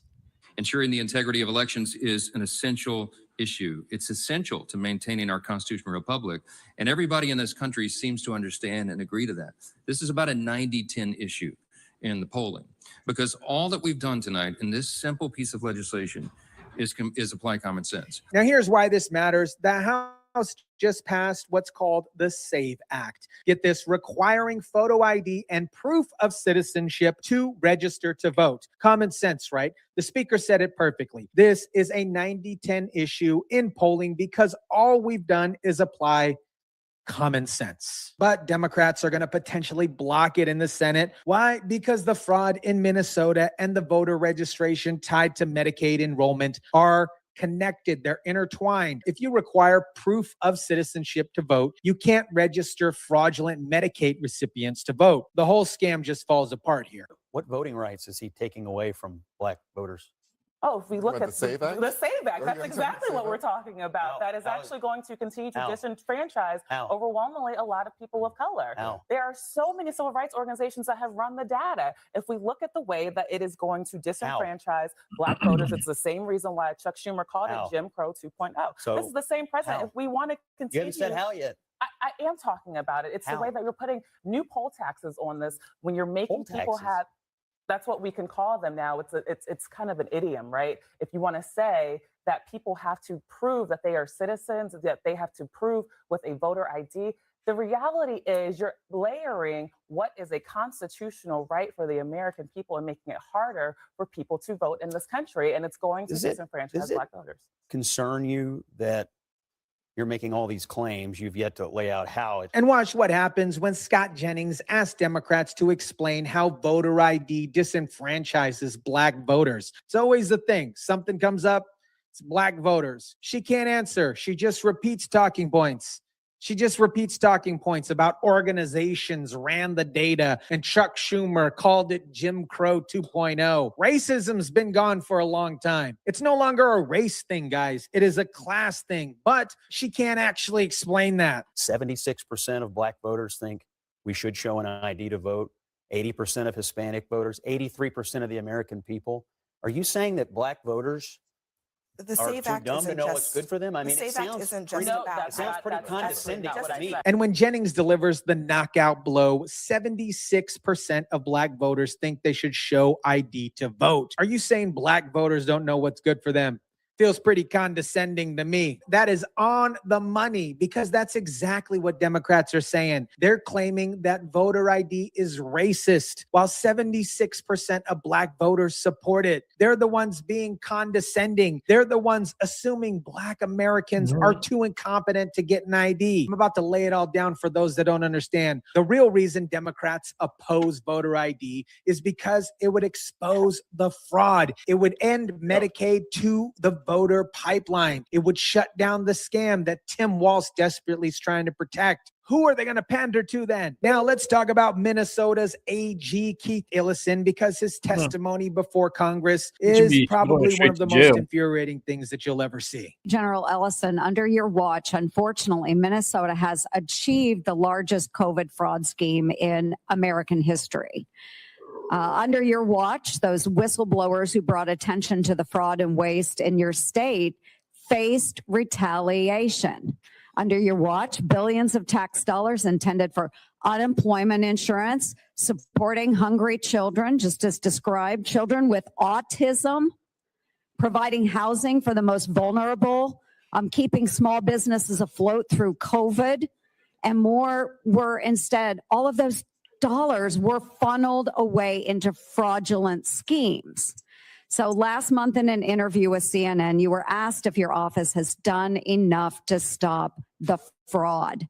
And you responded, of course we've done enough. And this is a quote, of course we've done enough. And we're doing more every single day. This is a political matter. This is not a serious thing. Those are your words. Yeah. Happening under his watch. Whistleblowers who expose the fraud face retaliation. Billions of tax dollars intended for hungry children. Autistic kids, unemployment insurance, and small businesses were funneled into fraudulent schemes. And when asked Ellison if his office has done enough to stop the fraud, of course we've done enough. This is a political matter. This is not a serious thing. Not a serious thing. Billions of dollars stolen, vulnerable people evicted, child services stolen from, and it's not a serious thing, guys. Don't worry about it, guys. It's not that serious. The $9 billion in historic fraud out of your state, including the $250 million in the Feeding Our Future program alone. You familiar with that? Don't turn to the pages in your book to get your potted answers. Are you familiar with it? Yes or no? And now Senator Josh Hawley is pushing for criminal indictment against the AG, because here's what's happening. The people who ran the Feeding Our Future program, you guys remember that, came to the AG's office in December 2021. They complained about state investigators going after them, and the AG agreed to help them. It's all on tape, every single sentence. Ellison told them to send him the names of the investigators. He deliberately helped fraudsters avoid investigation. And then 9 days later, he took $10,000 from them. Why'd you take their money? Why'd you take their money?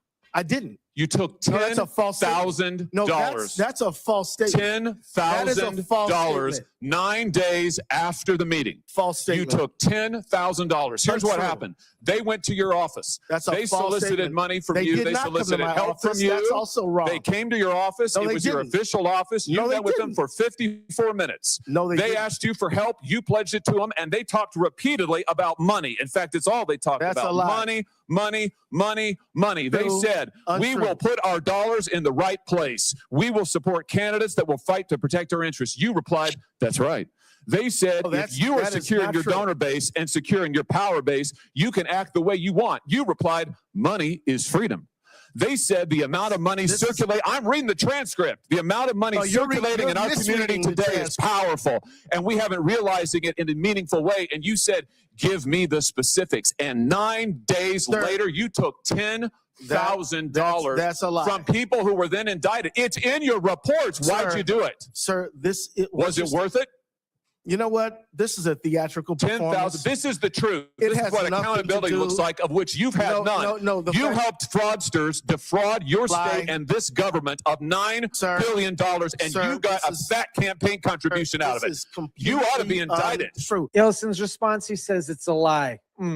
What do you guys think? The chief law enforcement officer in Minnesota, be concerned about people obstructing justice. So, putting their cars in streets, blocking roads. I would think as chief of law enforcement, you would be concerned about that. But were you ever concerned about encouraging, I guess, people to support you to go out and put themselves into harm's way? No, by we never. impeding and obstructing illegal law enforcement action. Did that ever concern you? Sir, that never happened. We all times said, if you want to protest, protest peacefully, protest safely. But you'll never find me being against the First Amendment. Out right now, but I'll always be for the First Amendment. You were seeing the scuffles, right? You were seeing Minneapolis police officials could not help protect ICE officials, right? I mean, Representative Niska, isn't that when you're talking about the nullification of federal law? Isn't that one of the Hennepin County that they simply could not help and protect ICE in their legal law enforcement actions? And it gets worse, guys. Senator Ron Johnson grilled Illison about deploying leftist aggregators against federal agents. The AG Illison knew about the signal chats where activists were being trained to obstruct ICE operations. He encouraged people to protest, knowing that there's going to be some scuffles here and there. And when Minneapolis police couldn't protect ICE agents, he did nothing. This is the chief law enforcement officer of Minnesota, and he's actively working against federal law enforcement while protecting fraudsters who stole millions and millions of dollars from taxpayers. Now, let me show you what actual leadership looks like, because while the Democrats are protecting fraud and blocking voter ID, President Trump just launched a program that's going to save Americans billions of dollars on prescription drugs. A major announcement by President Trump proclaiming that Trump RX website is officially live. This launch represents the largest reduction in prescription drug prices in history by many times, and it's not even close. You're going to see numbers that you're not going to believe. Trump just announced that Trump RX is officially live. He called it the largest reduction in prescription drug prices in history by many times, and it's not even close. 4 in 10 Americans experience medication insecurity, which means that they're not able to afford a prescription. Sometimes they have to not take a medicine, or they have to split doses just to save money. And that's a problem. And this is why it's so critical and important that President Trump and his administration are tackling this. Here's how it works. The site is a direct-to-consumer marketplace that points patients to drug makers offering particular discounts. You get Trump RX coupons to use at your local pharmacy. 16 companies have made agreements with the White House, and it's designed for people willing to pay cash instead of going through insurance, because we all know insurance is an absolute scam. Now, critics will say this only helps 8% of Americans who are uninsured, but here's what they're missing. How is this going to help lower prescription drug costs for everybody eventually, including those who have insurance? So let's take a couple of specific examples.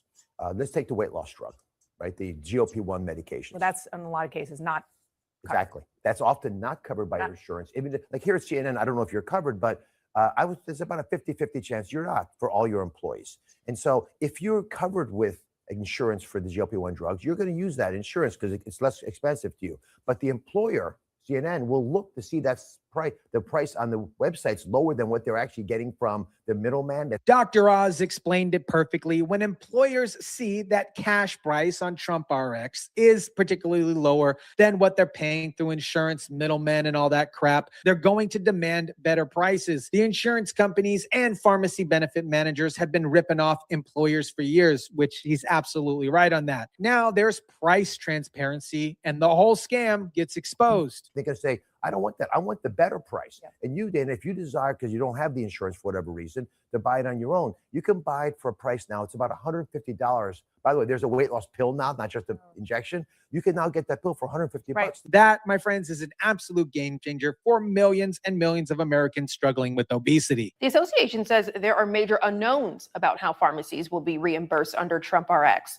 While patients may pay as little as $199 for medications like Ozempic, pharmacies still have to purchase these drugs at their regular wholesale cost, which can be more than $1,000. It has rolled out, it lists prices that a pharmacy would be paid, It also lists a price that a patient will pay potentially at a retail pharmacy on the drugs that are available, but there is nothing yet known by most pharmacies how the difference will be paid to the pharmacy. Now, some pharmacies are concerned about how they'll be reimbursed. They're worried about the gap between what the patient pays and the drug costs from the wholesaler. But that's actually the point here. The current system is absolutely broken. Pharmacy benefit managers are taking massive cuts while pharmacists and patients get squeezed to death. Trump RX forces transparency and competition. Now, let me connect all the dots for you because this isn't about separate issues. This is about a systematic pattern of corruption that Democrats are desperately trying to protect. And I went and visited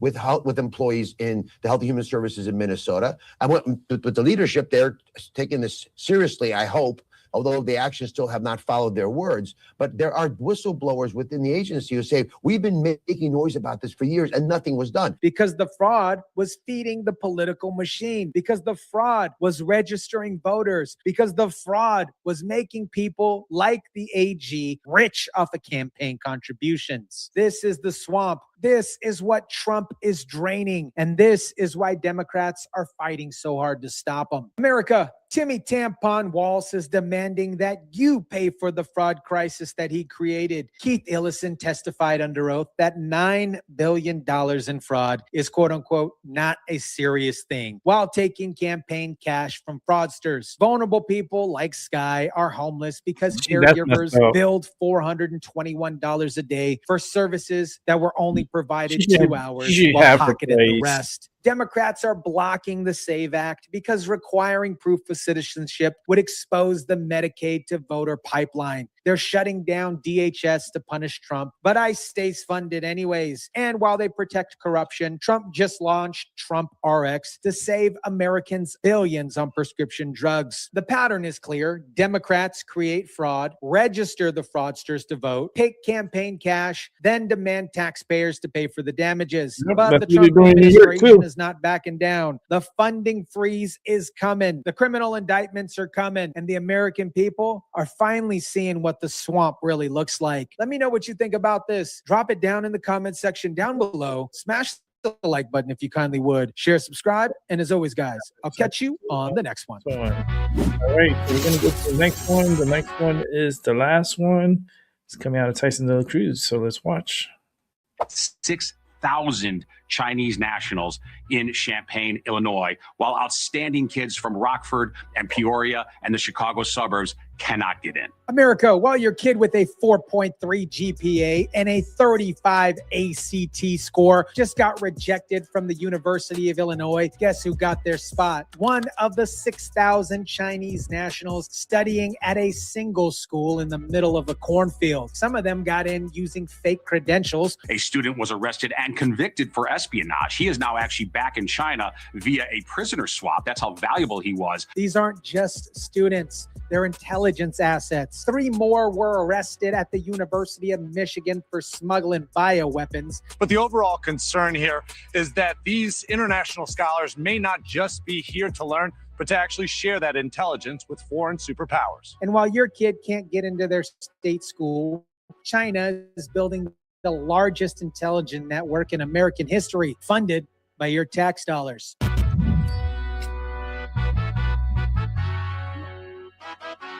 What is up, guys? Tyson de la Cruz here. Thank you so much for rocking with me. Let me show you how American universities sold out your kids to build China's military and spy on our most sensitive research. Let me introduce you to Marissa McClary, an Illinois native whose parents both graduated from the University of Illinois. Her family has supported that school for generations. They paid taxes, they donated, they believed in the mission of educating Illinois kids, and now her own children can't get in. One of her kids has a 4.3 unweighted GPA at the top of her high school, 35 ACT score. That's in the 99th percentile.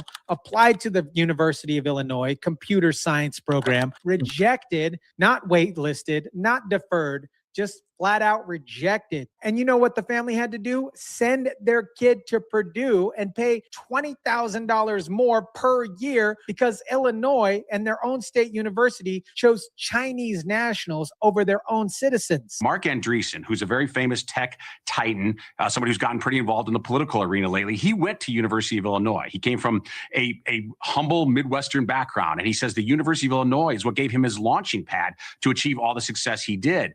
He says he would not get in to U of I today. Between those whack former DEI standards and international students, American kids from the Midwest don't stand a chance. But here's the part that should make your blood boil. University of Illinois only had 37 Chinese students in 2020. Today, close over 6,000. That's not organic growth. That is systematic displacement of American students. And it's happening because universities are chasing full tuition checks from wealthy international students instead of serving the citizens who fund them. U.S. citizens and the citizens of the state of Illinois, those people are not the ones being admitted. We're systematically undermining our own technological advantage and prowess. A Northwestern professor risking his career to speak out said it perfectly. U.S. citizens and citizens of the state of Illinois, those people are not the ones being admitted. They're systematically undermining our own technology advantage. And for what? So universities can collect 40 grand, 50 grand per year from Chinese nationals while charging Illinois residents a fraction of that. This is financial arbitrage at the expense of American families. By charging Chinese students full weight and giving American students financial aid. And the result of this, American kids get shut out from their own universities. Now, let me show you what these Chinese students are actually doing on American campuses, because this isn't just about education here.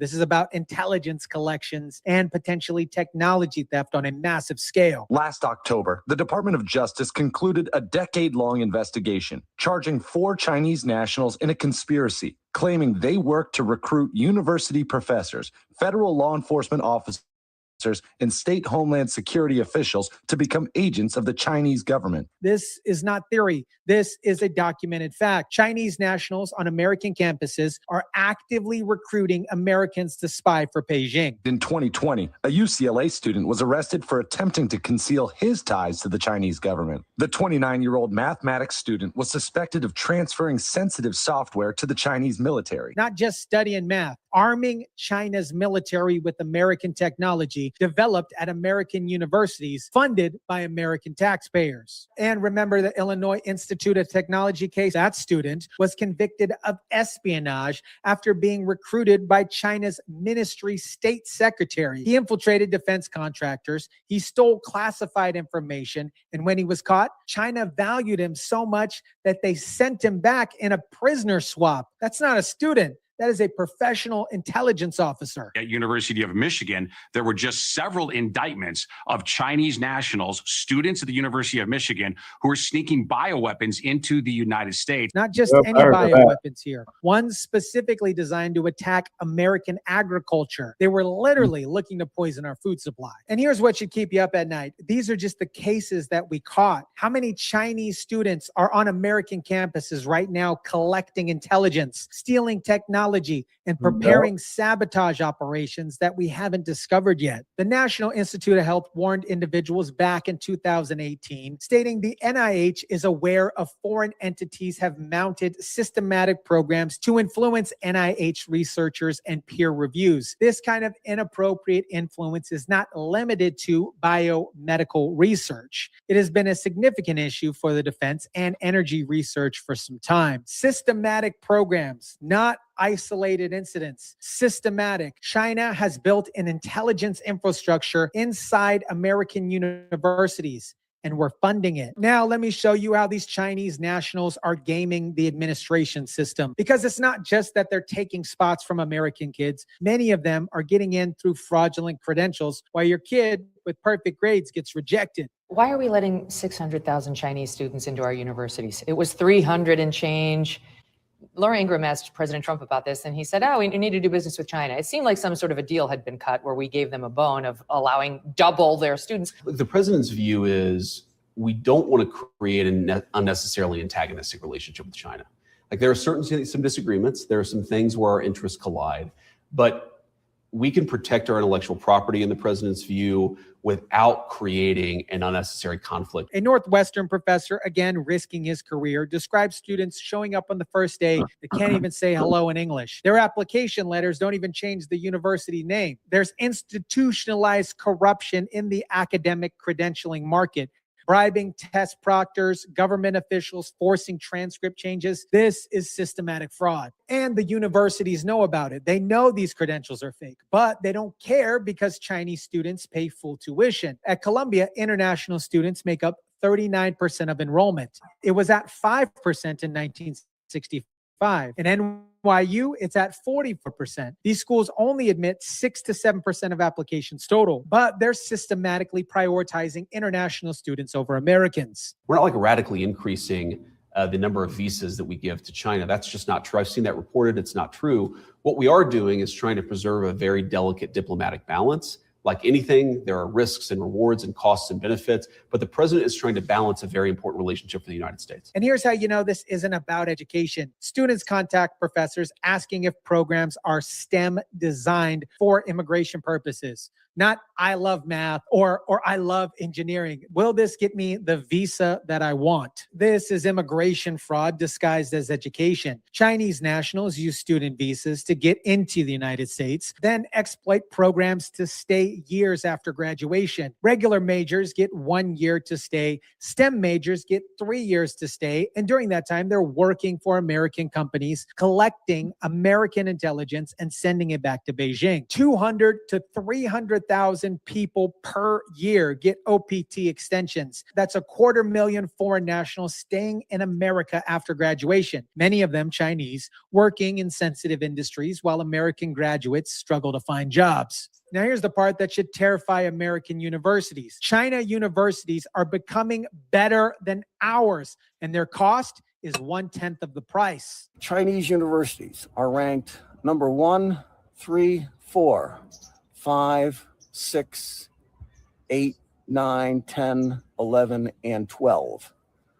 MIT shows up at number 13. The cost to go to MIT before financial aid, total of over $89,000. And MIT cost 89 grand a year for tuition, housing, and food. Harbin Institute of Technology ranked 3 in the world, cost under $4,000 per year for international students. For a master's degree, it's under $5,000. That's 1/10 of the cost of MIT for higher ranked learning programs. American universities built their reputation on being the best in the world, but unfortunately, we're losing that advantage, predominantly probably because of the DEI graph. Chinese universities are a lot better in STEM fields according to the rankings here. They cost 90% less, and they're located in a country that dominates global trade. So why are we taking 300,000 Chinese students into American universities? Because our universities are addicted to the money. They don't care about educating Americans. They don't care about national security. They care about that check They care in the about mail. revenue. Now, let And me that show money. you what happens when somebody in power actually decides to do something about this particular disaster. Secretary of War Pete Hegseth just announced the Pentagon is cutting all ties with Harvard University.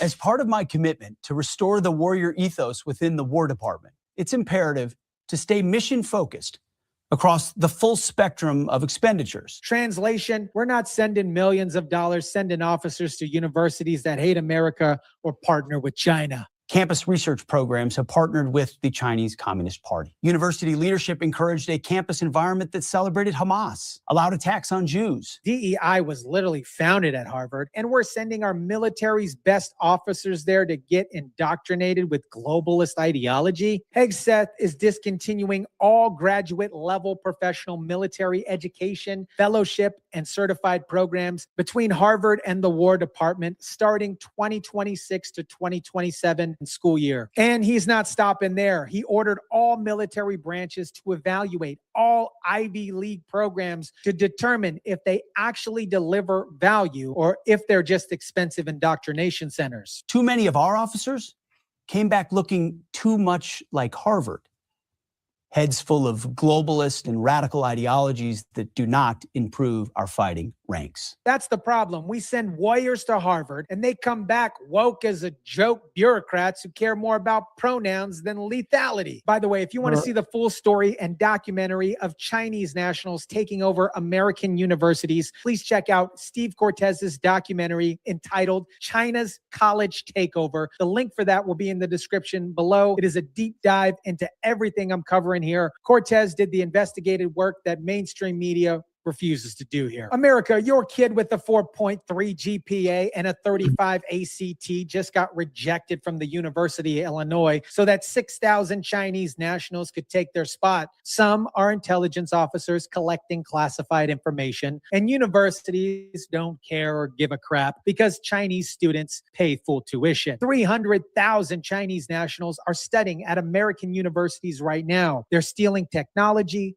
recruiting spies, and building intelligence networks that will be used against us in the next war. And we're funding it with tax dollars while American kids get shut out of their own state schools. Pete Hegseth proves that there's a solution. Cut them off. No more partnerships with universities that hate America and partner with China. No more pretending this is about cultural exchange when it's actually systematic espionage. Chinese universities are now ranked higher than ours in the STEM field. American universities sold out our kids for Chinese money, and now they're losing their competitive advantage. Let me know what you think about this. And the Drop it school down in year the is so comment section expensive. down below. Smash the like button if you kindly would. Share, subscribe, and as always, guys, I'll catch you on the next one. For a great upload there.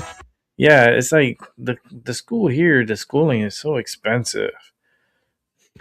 89,000 for 1 year at MIT. That's 1 year. And a lot of these individuals that go there, they're not going there for 1 year. They'd be there for like 8, 12 years and shit. So you're talking about $1 million just to go to school? That's wild. All right, guys, I'm going to wrap it up. I had a really good night here. It was very nice and lovely. Very lovely. Happy Valentine's Day. And yeah, I'll be back on here Monday unless something big happens tomorrow. Other than that, continue to enjoy your weekend, and I'll see you on Monday. So have a good morning, good afternoon, and a good night. And I'll catch you on the flip side. Peace and happy Valentine's Day. Bye.